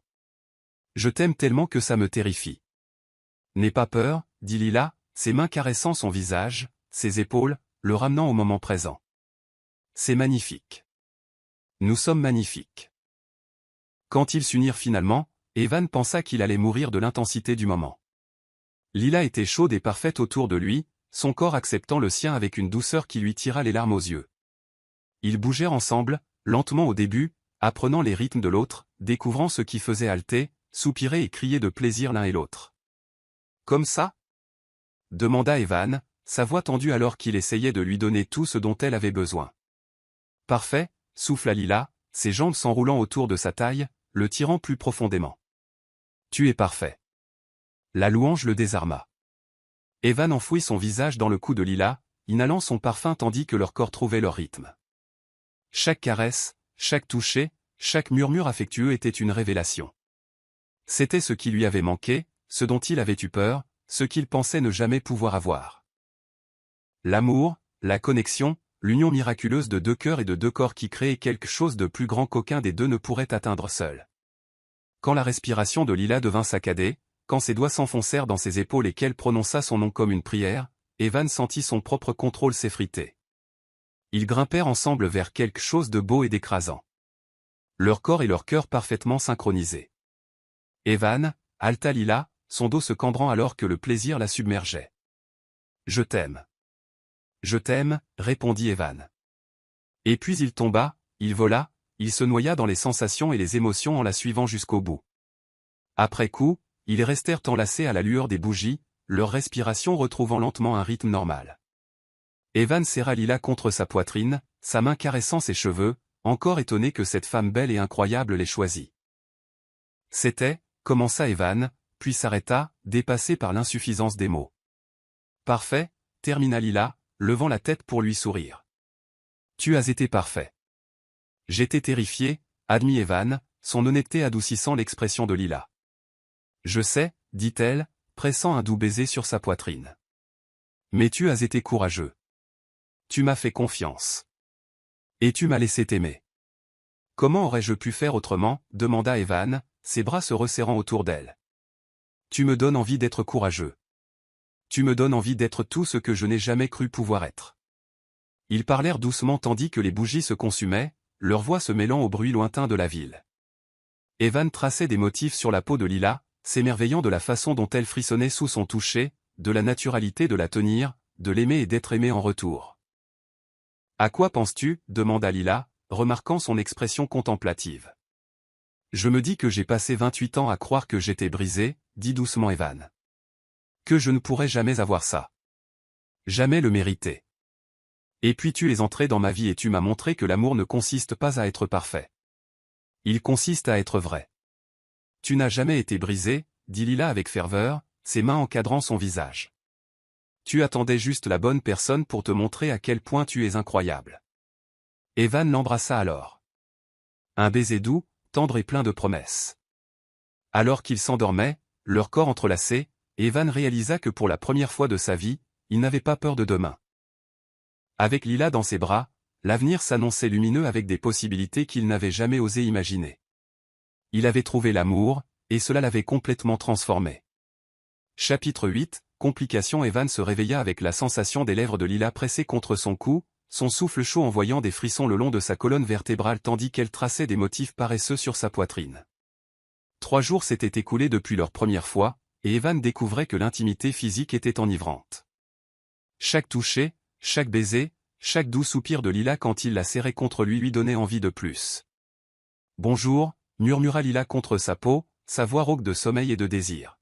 « Très bon matin », répondit Evan, ses mains trouvant la courbe de sa taille sous les draps. Ils avaient à peine quitté sa chambre au cours des dernières 72 heures, survivant grâce au service d'étage et l'un à l'autre, perdus dans un brouillard de découverte et de passion.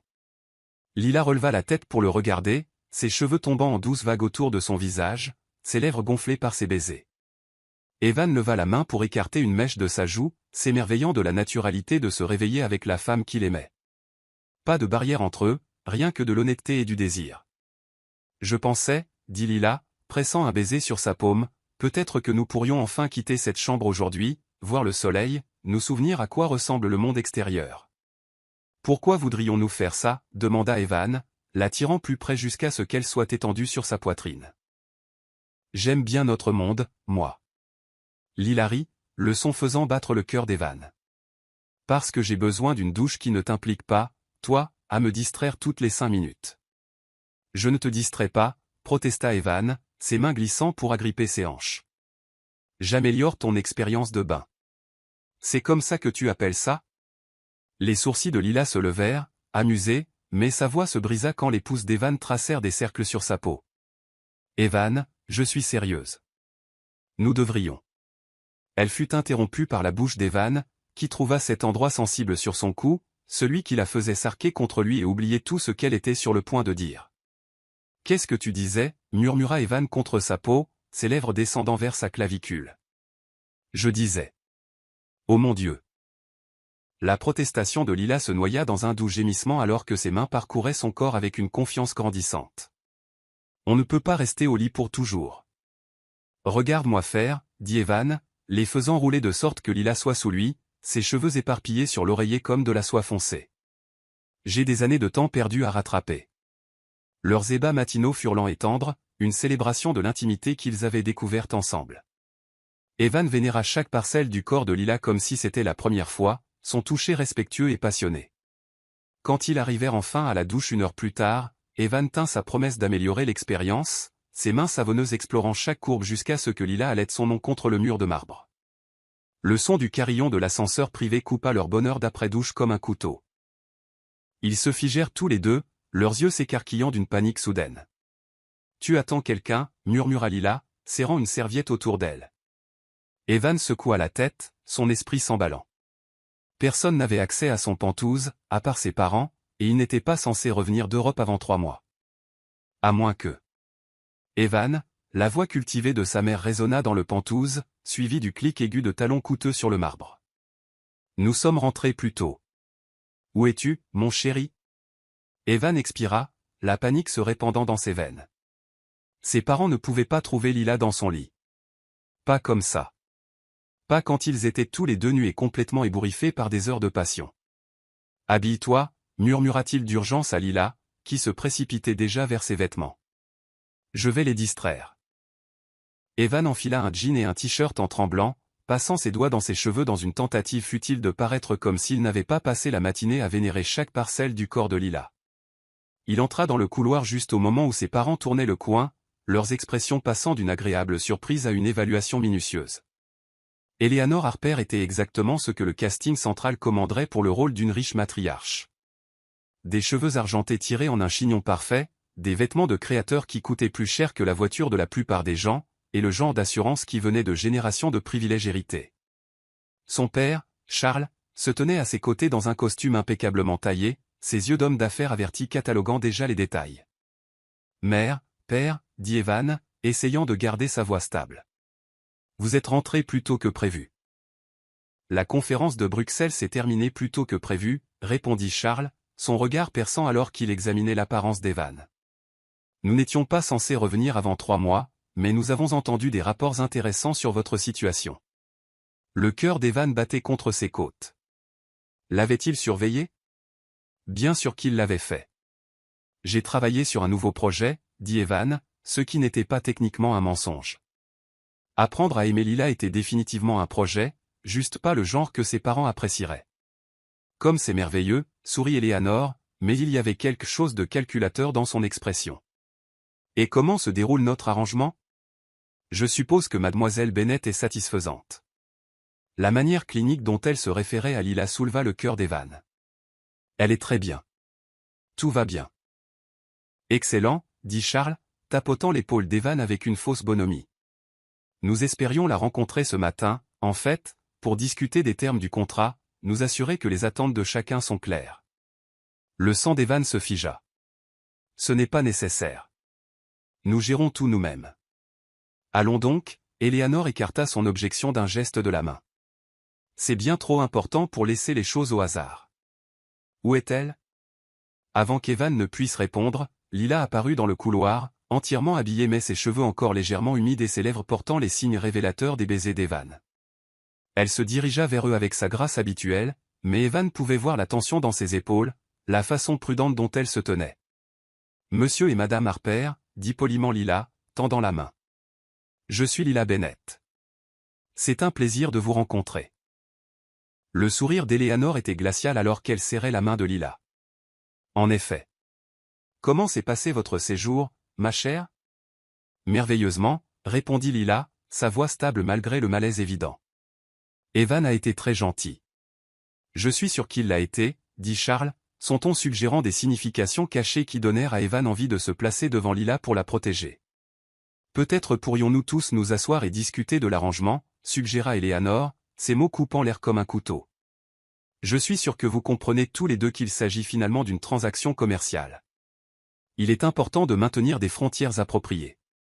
Evan sentit son monde basculer. Transaction commerciale? Frontières appropriées? Comme si le mois écoulé n'avait jamais eu lieu, comme si l'amour qu'il avait trouvé avec Lila n'était rien de plus qu'un contrat à gérer. Les termes initiaux étaient très spécifiques, ajouta Charles, sortant un portfolio en cuir. 6 mois, avec des attentes claires concernant l'implication émotionnelle. Nous craignons que ces frontières ne soient devenues floues. Je pense que nous nous en sortons très bien sans interférence, dit Evan, sa voix plus dure qu'il ne l'avait voulu. Interférence? Les sourcils de Charles se levèrent. Fils, nous essayons de te protéger. Les femmes comme mademoiselle Bennet sont très douées pour faire croire aux hommes à des fantasmes qui n'existent pas. Qu'est-ce que cela est censé signifier? Demanda Evan, ses mains se serrant en poing. Cela signifie, dit Éléanore avec une cruelle précision, que certaines personnes sont très douées pour confondre la gratitude avec l'affection, l'attirance physique avec la connexion émotionnelle. Tu paies à mademoiselle Bennet une somme d'argent considérable, Evan. Il serait naïf de supposer que ses sentiments sont entièrement sincères. Lila s'était complètement figée à ses côtés, son visage soigneusement inexpressif, ce qui signifiait qu'elle cachait une profonde blessure. Evan vit ses mains trembler légèrement, vit la façon dont elle semblait se recroqueviller sur elle-même à chaque mot blessant. De plus, continua Charles sans relâche, nous avons parlé à plusieurs experts en relations qui confirment que les hommes avec ton passé particulier sont particulièrement vulnérables à la manipulation par des femmes expérimentées. Expérimentées? La voix d'Evan était dangereuse maintenant. Que insinuez-vous exactement à propos de Lila? Nous n'insinuons rien, dit Éléanore en douceur. Nous énonçons simplement des faits. Mademoiselle Bennet a répondu à une annonce très spécifique. Elle avait désespérément besoin d'argent. Elle a emménagé dans ta maison et a réussi, de manière assez opportune, à séduire un homme qui n'avait jamais été intime avec personne auparavant. La progression semble plutôt calculée. Les mots frappèrent Evan comme des coups physiques. Il se tourna pour regarder Lila, qui était devenue encore plus pâle, ses yeux brillants de larmes non versées. Pendant un moment terrible, il la vit à travers les yeux de ses parents. Une femme qui avait désespérément besoin d'argent au point de répondre à leur annonce, une femme qui avait toutes les raisons de le faire tomber amoureux d'elle pour assurer sa position et augmenter son paiement. Ce n'est pas vrai, dit Evan. Mais sa voix se brisa sur les mots, et il détesta le doute qui s'insinuait déjà dans son esprit comme du poison. N'est-ce pas? Demanda Éléanore gentiment, comme si elle parlait à un enfant. Tu as toujours été isolée, chérie. Tu n'as aucune expérience avec les femmes, aucun moyen de juger si les sentiments de quelqu'un sont réels ou simplement professionnels. Arrêtez, dit doucement Lila, sa voix stable mais ses mains tremblant. S'il vous plaît, ne faites pas ça. Nous ne faisons rien d'autre que de veiller aux meilleurs intérêts de notre fils, répondit Charles. Cet arrangement était censé être simple, une obligation contractuelle, rien de plus. Rien de plus, répéta Evan, hébété, les mots résonnant dans sa tête comme une malédiction. Il regarda Lila, la regarda, et pendant un moment terrible, il la vit à travers les yeux de ses parents. Une femme qui avait désespérément besoin d'argent au point de répondre à leur annonce, une femme qui avait toutes les raisons de le faire tomber amoureux d'elle pour assurer sa position et augmenter son paiement. Evan, dit doucement Lila, tendant la main vers la sienne, mais il la retira avant qu'elle ne puisse le toucher. La douleur qui traversa son visage fut si profonde qu'Evan regretta immédiatement son geste, mais le mal était fait. Ses parents avaient planté la graine du doute et maintenant elle grandissait comme du poison dans sa poitrine. Peut-être que mademoiselle Bennet voudrait un peu de temps pour réfléchir à l'opportunité de poursuivre l'arrangement initial, suggéra Eleanor avec une fausse gentillesse, ou si elle préfère chercher d'autres opportunités. Lila se leva brusquement, sa dignité intacte même si son monde s'écroulait autour d'elle. « Je devrais m'en aller, dit-elle doucement. C'était une erreur. »« Lila, attends !» cria Evan alors qu'elle se tournait pour partir, mais elle s'éloignait déjà, sa colonne vertébrale droite et sa tête haute. Evan commença à la suivre, mais la main de son père sur son bras l'arrêta. « Laisse-la partir, fils, dit Charles doucement. Si ses sentiments étaient réels, elle serait restée pour se battre pour toi. Le fait qu'elle s'enfuit prouve notre point de vue. » Pendant l'heure qui suivit, Evan fit les 100 pas dans son pantouse comme un animal en cage, tandis que ses parents démantelaient systématiquement tout ce qu'ils pensaient savoir sur sa relation avec Lila. Ils présentèrent des relevés bancaires montrant la situation financière désespérée de sa famille, des profils psychologiques sur la façon dont l'isolement le rendait vulnérable à la manipulation, même des témoignages d'autres hommes riches qui avaient été victimes de femmes dans des circonstances désespérées. Mais en écoutant leur dissection clinique de son histoire d'amour, il réalisa qu'il se trompait sur une chose cruciale. Lila ne s'enfuyait pas parce que ses sentiments n'étaient pas réels, elle s'enfuyait parce qu'ils l'étaient, et l'idée de rester pour défendre un amour qui venait d'être remis en question était trop douloureuse à supporter. Au moment où Evan comprit cela, au moment où il passa devant les protestations de ses parents et atteignit la chambre d'amis, Lila était partie. Ses vêtements, ses livres, toute trace de sa présence avait disparu, comme si elle n'avait jamais été là, à l'exception du parfum persistant de son parfum et du vide douloureux dans la poitrine d'Evan, là où son cœur se trouvait autrefois. Il avait trouvé l'amour, et en l'espace d'une heure, il l'avait de nouveau perdu. Non pas à cause des circonstances ou du destin, mais à cause du doute empoisonné que ses parents avaient injecté dans ses veines. Debout dans la pièce vide qui avait été le sanctuaire de Lila, Evan réalisa qu'il avait commis la plus grande erreur de sa vie, et il n'avait aucune idée de comment la réparer. La femme qu'il aimait était partie, et cette fois, c'était entièrement de sa faute. Pendant 3 semaines, Evan vécut un enfer. Il se lança dans le travail avec une intensité maniaque, codant 18 heures par jour jusqu'à ce que ses yeux brûlaient que ses mains aient des crampes. Il eut des réunions avec des investisseurs, lança de nouveaux projets, gagna des millions de dollars qui ne signifiaient absolument rien sans Lila pour partager ses victoires. Son pantouse ressemblait à un mausolée, chaque pièce faisant écho au souvenir de son rire, de son toucher, de sa présence qui avait transformé son monde stérile en quelque chose de chaud et de vivant. Ses parents étaient satisfaits de son retour à la concentration, louant son dévouement aux affaires tout en évitant soigneusement de mentionner le nom de Lila. Mais Evan voyait à travers leur satisfaction la ruse qui se cachait dessous. Il croyait avoir gagné. Qu'il l'avait séparé avec succès de ce qu'il considérait comme une distraction dangereuse. Il n'avait aucune idée que chaque instant sans Lila le tuait lentement de l'intérieur.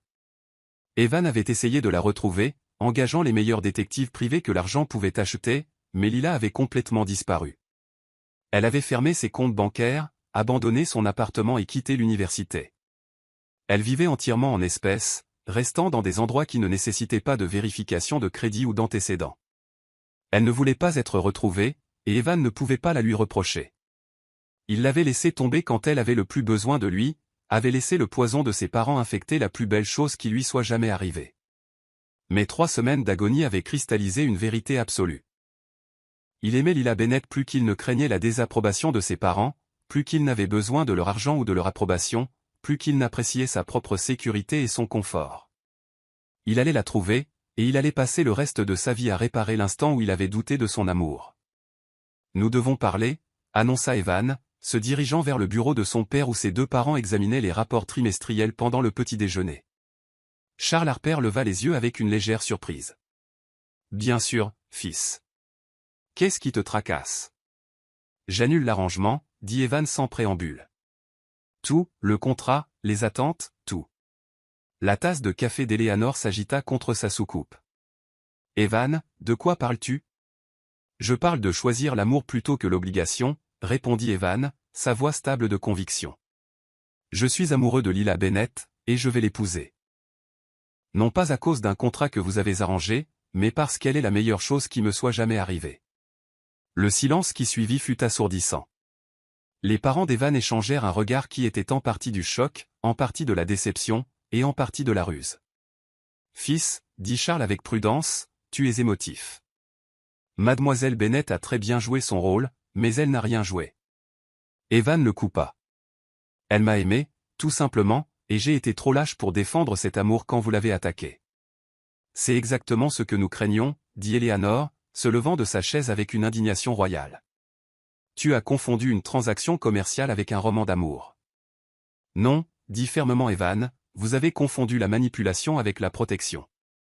Vous avez passé toute ma vie à essayer de contrôler chaque aspect de mon existence, et j'en ai assez. Evan se dirigea vers le coffre-fort de son père, entrant la combinaison qu'il avait mémorisée il y a des années lors d'un moment de rébellion adolescente. À l'intérieur, sous des documents et des bijoux, se trouvait le contrat original que ses parents avaient commandé. Voici ce que je pense de votre arrangement, dit Evan, déchirant le contrat en morceaux qui s'éparpillèrent sur le tapis perçant comme de la neige.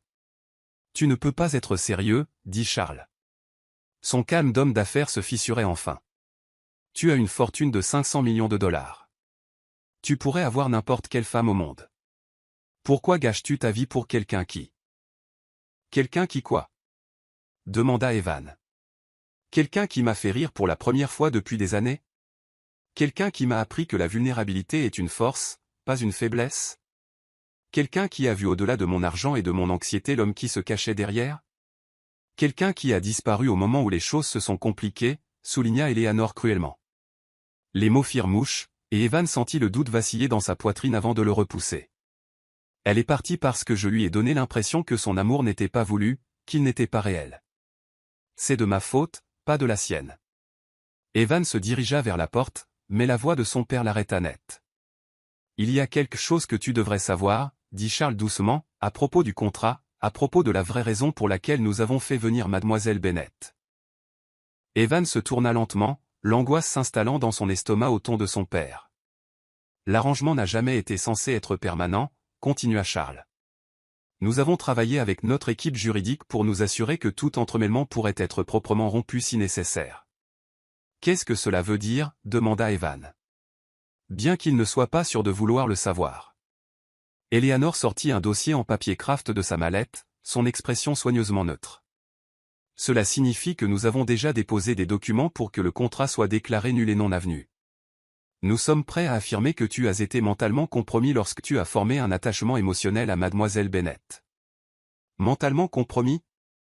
La voix d'Evan était dangereusement calme. Ton anxiété sociale, ton isolement, ton manque d'expérience avec les femmes, expliqua Charles, comme s'il discutait de la météo. Tout est documenté par des années de dossiers de thérapie. N'importe quel avocat compétent pourrait affirmer que tu as été manipulé par quelqu'un qui savait exactement comment exploiter tes vulnérabilités. La trahison frappa Evan comme un coup physique. Vous essayez de la détruire. Nous essayons de te protéger, insista Eleanor, et l'héritage de notre famille. As-tu la moindre idée de ce que les médias feraient de cette histoire? Les titres à eux seuls. Je me fiche des titres, dit Evan, sa voix tremblant de rage. Et je ne vous laisserai pas détruire la femme que j'aime pour protéger votre précieuse réputation. Il est trop tard, dit Charles avec une froide finalité. Les documents sont déjà déposés. Mademoiselle Bennett a reçu un avis lui signifiant que toute réclamation contre notre famille ou toute tentative de te contacter entraînerait des poursuites judiciaires. Evan sentit la pièce tourner autour de lui.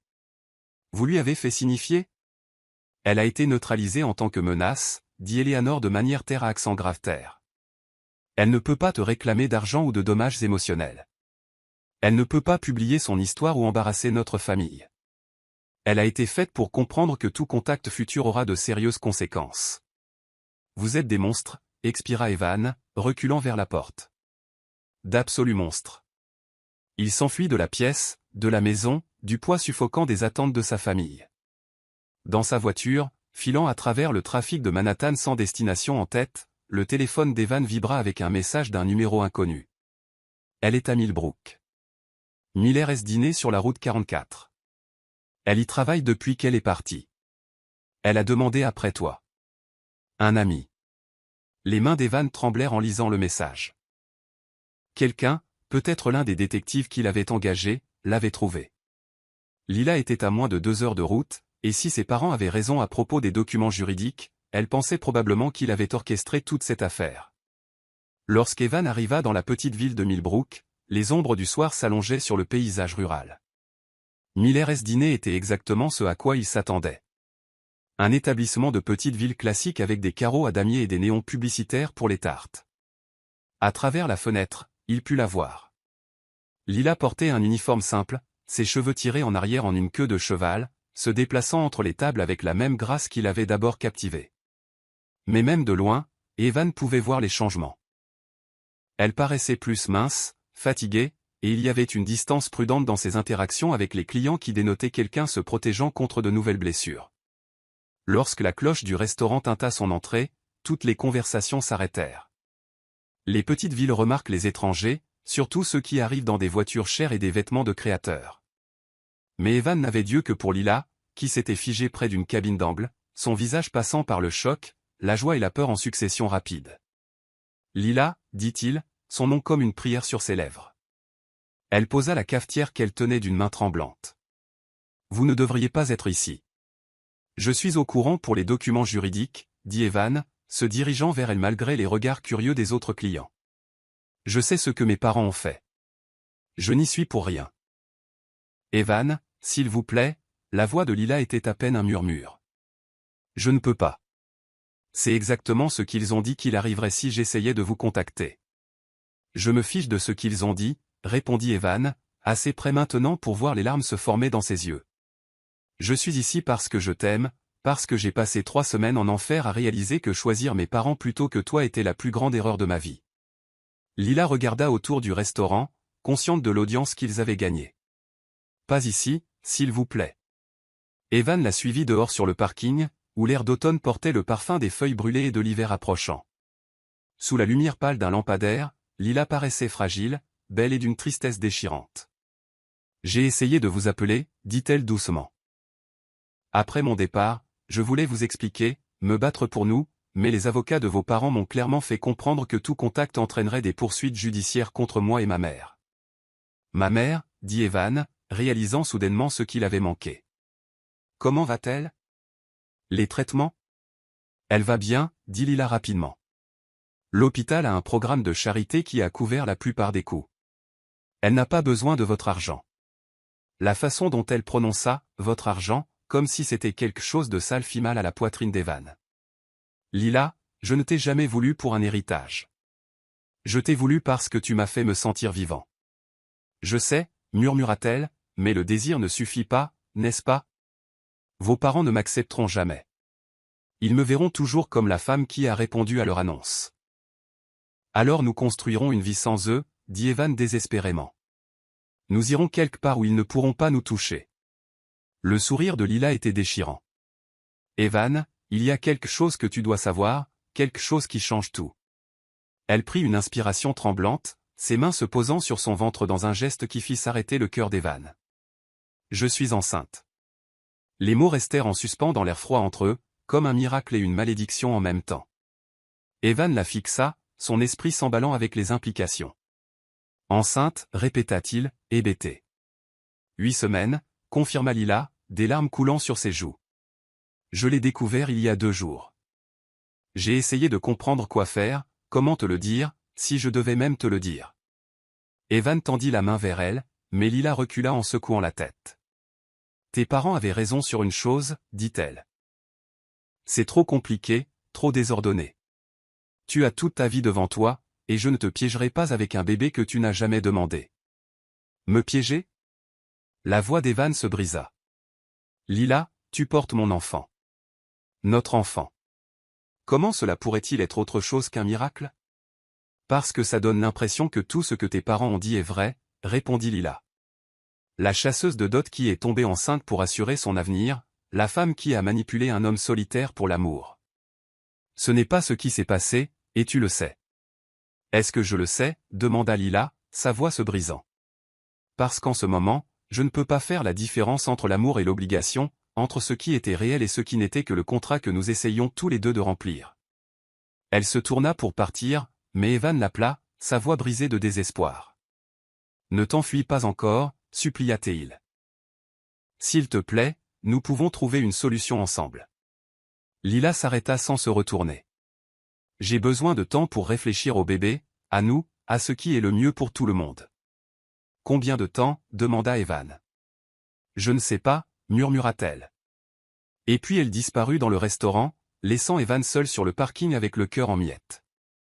Alors qu'il rentrait en voiture à Manhattan, Evan réalisa que trouver Lila avait été la partie facile. La convaincre de faire à nouveau confiance à leur amour, de croire en un avenir ensemble malgré l'ingérence de ses parents, serait le combat de sa vie. Mais il était prêt pour ce combat, car la femme qu'il aimait portait son enfant, et il se damnerait s'il laissait la peur, le doute ou la pression familiale détruire leur chance d'être heureux. Cette fois, il ne la laisserait pas s'enfuir. Cette fois, il prouverait que leur amour valait la peine de se battre.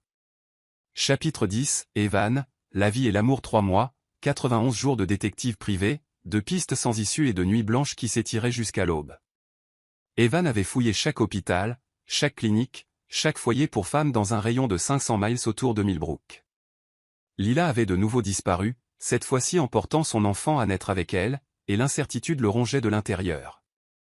Il avait perdu 20 kilos, son entreprise perdait de l'argent à mesure qu'il se concentrait entièrement sur la recherche, et ses parents avaient finalement cessé leur manœuvre juridique. En partie parce qu'Evan avait transféré ses biens dans une fiducie intouchable, et en partie parce que même semblait troublé par la quête obsessionnelle de leur fils. Elle ne veut pas être retrouvée, avait dit sa mère lors de leur dernière conversation, c'est peut-être le moment d'accepter ça et de passer à autre chose. Mais Evan ne pouvait pas passer à autre chose. Pas quand Lila portait son enfant, pas quand elle était seule et probablement en difficulté financière, pas quand chaque jour qui passait la rapprochait de son terme. Une date qu'il avait calculée et recalculée jusqu'à ce que les chiffres soient trop élevés pour qu'elle s'en souvienne. Elle était sûre. Elle ne savait pas si elle devait quitter sa mère mais elle lui manquait. Monsieur Harper, elle est du n'importe quel jour maintenant. Si vous voulez le faire, vous devez y aller maintenant. Evan était dans sa voiture avant que l'appel ne se termine, le GPS verrouillé sur Pin Valley, son cœur battant la chamade d'un mélange d'espoir et de peur qui le menaçait. Evan se gara de l'autre côté de la rue et resta assis un instant, rassemblant son courage. À travers la fenêtre avant du restaurant, il pouvait voir la foule du petit déjeuner. Des agriculteurs et des commerçants commençant leur journée avec du café et des conversations, mais aucun signe de Lila. La cloche au-dessus de la porte tinta quand Evan entra, et le bourdonnement confortable des conversations faiblit alors que toutes les têtes se tournaient pour étudier l'étranger au manteau coûteux. La femme derrière le comptoir. Une 60aine d'années, avec des cheveux gris et des yeux gentils. S'approcha avec la lassitude de quelqu'un qui protège les siens. « Je peux vous aider, mon chéri ?» demanda-t-elle. « Je cherche Lila Bennett, » dit Evan, sa voix rauque de la longue route. « Je suis le père de son bébé. » L'expression de la femme passa de la lassitude à quelque chose qui ressemblait à de la pitié. « C'est vous, celui pour qui elle a pleuré. » Evan sentit sa poitrine se serrer. « Elle est ici ? Est-ce qu'elle va bien ? » « Elle est à l'étage, » dit la femme. « Maggie, probablement. » Doucement. « Mais, mon chéri, elle a traversé l'enfer ces derniers mois. Quoi que vous lui ayez fait. J'ai laissé ma famille s'ingérer dans quelque chose de beau, dit Evan simplement. J'ai laissé la peur me faire douter de la meilleure chose qui me soit jamais arrivée. Je suis ici pour réparer ça. » Maggie étudia son visage pendant un long moment, puis hocha la tête vers une porte marquée « Privé ». Appartement 2EB. Mais si vous faites encore du mal à cette fille, vous aurez affaire à moi. Evan monta le étroit escalier avec le cœur battant la chamade, chaque pas le rapprochant du moment dont il rêvait depuis 3 mois. Le couloir était faiblement éclairé, sentant le café et le bacon du restaurant en bas. L'appartement 2EB avait une simple porte en bois sans décoration, sans signe de la femme vibrante qui vivait derrière. Evan leva la main pour frapper, puis se figea en entendant des sons de l'intérieur. Un gémissement bas et douloureux suivi de halètements aigus. De la glace lui traversa les veines alors que la reconnaissance le frappa. Travail. Lila était en train d'accoucher. Lila. Evan frappa à la porte. C'est moi. C'est Evan. Va-t'en. La voix de Lila était tendue de douleur et de peur. Tu ne peux pas être ici. Je ne pars pas, dit fermement Evan, essayant la poignée de la porte. Fermée à clé. Lila, tu es en train d'accoucher. Tu as besoin d'aide. Je vais bien, halta-t-elle. Mais une autre contraction coupa ses mots, la laissant crier de douleur. Evan ne réfléchit pas. Il recula et jeta son épaule contre la porte, utilisant le désespoir et l'adrénaline pour faire éclater le bois bon marché autour de la serrure. La porte s'ouvrit en grand, et Evan trébucha dans un minuscule studio qui lui brisa le cœur par sa pauvreté. Un lit futon, une plaque chauffante, un mini-réfrigérateur. Et Lila, sa belle et forte Lila, pliée en deux sur le sol, dans une agonie évidente. Elle était lourdement enceinte, son visage pâle et strié de larmes, ses mains pressées contre son ventre gonflé.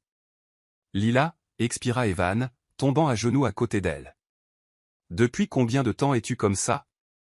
Depuis minuit, murmura-t-elle, puis agrippa sa main alors qu'une autre contraction la saisissait. Evan, j'ai peur. Quelque chose ne va pas. Il y a du sang. Evan baissa les yeux et sentit son monde basculer. La serviette sous Lila était trempée de plus de sang qu'il ne semblait sûr, et sa peau avait une pâleur grisâtre qui criait à l'urgence médicale. Nous devons t'emmener à l'hôpital, dit Evan, cherchant déjà son téléphone. Pas d'hôpital, dit Lila désespérément. Je ne peux pas me le permettre. Je me fiche de l'argent, la coupa Evan, composant le 911. Tu saignes trop. Notre bébé. Sa voix se brisa sur les mots. Notre bébé a besoin d'aide. L'opératrice du 911 était professionnelle et calme, mais ses questions remplirent Evan d'une angoisse croissante. Combien de sang? Le bébé bougeait-il? À quelle fréquence venaient les contractions? 20 minutes pour une ambulance, dit finalement l'opératrice. Il y a une tempête de neige qui passe, et les véhicules d'urgence sont bloqués. 20 minutes. Evan regarda Lila, qui devenait de plus en plus pâle à chaque seconde, et sut qu'il n'avait pas 20 minutes. Je vais devoir accoucher le bébé moi-même, dit-il à l'opératrice. Sa voix, d'une manière ou d'une autre, était stable malgré la panique qui se répandait dans ses veines. Monsieur, êtes-vous formé médicalement? Non, mais je ne vais pas laisser ma famille mourir en attendant de l'aide. Pendant les 30 minutes qui suivirent, Evan vécut un cauchemar. Suivant les instructions de l'opératrice, il aida Lila à traverser chaque contraction, ses mains tremblant alors qu'il essayait de la réconforter tout en préparant des serviettes et de l'eau. Lila agrippa ses doigts avec une force surhumaine, ses ongles laissant des marques qu'Evan porterait comme des insignes d'honneur. Je suis désolé, halta-t-elle entre les contractions. Je suis désolé de m'être enfui. Je suis désolé de ne pas nous avoir fait confiance. Ne t'excuse pas, dit Evan avec ferveur, caressant ses cheveux pour les écarter de son visage. Tu n'as rien à te reprocher. Je t'ai laissé tomber. J'ai laissé mes parents empoisonner ce que nous avions. Je t'aime, murmura Lila, ses yeux brillants de larmes et de douleur. Je n'ai jamais cessé de t'aimer. Je t'aime aussi, répondit Evan, ses propres larmes coulant librement, et je vais aimer notre bébé. Nous allons être une famille, Lila, une vraie famille. Les ambulanciers défoncèrent la porte brisée comme des anges de la miséricorde. Juste au moment où le travail de Lila s'intensifiait, leur compétence professionnelle prit le relais là où l'amour désespéré d'Evan s'arrêtait. Travaillant avec une efficacité rapide pour stabiliser à la fois la mère et le bébé. Les contractions arrivent vite, annonça le chef ambulancier alors qu'il se préparait pour le transport. Nous allons faire naître ce bébé ici. Evan tint la main de Lila tout au long de l'accouchement, murmurant des mots d'amour et d'encouragement alors que leur fils faisait son entrée dramatique dans le monde. Lorsque Benjamin Harper Bennett prit sa première respiration et laissa échapper un cri fort et sain, Evan sanglota de soulagement et de joie débordante. Il est parfait, murmura Lila, épuisée mais radieuse alors que les ambulanciers plaçaient leur fils sur sa poitrine. Exactement comme sa mère, dit Evan, se penchant pour embrasser son front pendant que leur petit garçon agrippait son doigt avec de minuscules mains parfaites. Le trajet jusqu'à l'hôpital fut un flou de sirènes et de moniteurs, et la main d'Evan fermement serrée dans celle de Lila alors qu'elle dérivait entre conscience et inconscience. Leur fils, Benjamin Evan, avait décidé. Parce qu'ils défendaient leur amour contre toute attente. Dormait paisiblement dans un porte-bébé spécialisé, sa petite poitrine se soulevant et s'abaissant au rythme régulier de la vie. À l'hôpital, après une intervention chirurgicale pour réparer l'hémorragie interne qui avait failli tuer Lila. Après des heures de tests confirmant que Benjamin était en parfaite santé malgré son entrée dramatique, Evan s'autorisa enfin à respirer. Il s'assit à côté du lit de Lila dans la salle de réveil, Benjamin dormant dans ses bras, et s'émerveilla de la plénitude de son bonheur. Son fils était parfait. 10 doigts, 10 orteils et des poumons qui fonctionnaient exactement comme il le devait. Lila était vivante et en voie de guérison, sa couleur retrouvant déjà la normalité. Nous l'avons fait, murmura Lila, sa voix faible mais ses yeux brillants alors qu'elle regardait Evan tenir leur fils. Nous sommes vraiment une famille. Nous le sommes, acquiesça Evan, se penchant pour embrasser son front, et je ne vous laisserai plus jamais partir. Mes parents, les menaces juridiques, tout cela. Rien de tout cela n'a d'importance. Tout ce qui compte, c'est ça. Il fit un geste pour les englober tous les trois, ce triangle parfait d'amour qu'ils avaient créé contre toute attente. Je veux t'épouser, dit soudainement Evan, non pas à cause d'un contrat ou d'un arrangement, mais parce que je ne peux pas imaginer passer un autre jour sans toi comme ma femme. Veux-tu m'épouser, Lila Bennett? Le sourire de Lila était radieux malgré son épuisement. Oui, murmura-t-elle. Oui à tout. Oui à être ta femme. Oui à être la mère de Benjamin. Oui à la famille que nous allons construire ensemble. Alors qu'Evan embrassait la femme qu'il aimait pendant que leur fils dormait paisiblement dans ses bras, il réalisa que parfois, les plus belles histoires d'amour commencent par les arrangements les plus improbables. Parfois, les meilleures choses de la vie viennent des moments où l'on cesse d'avoir peur et où l'on commence à être courageux.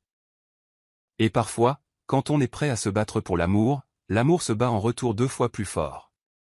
Ils étaient à la maison.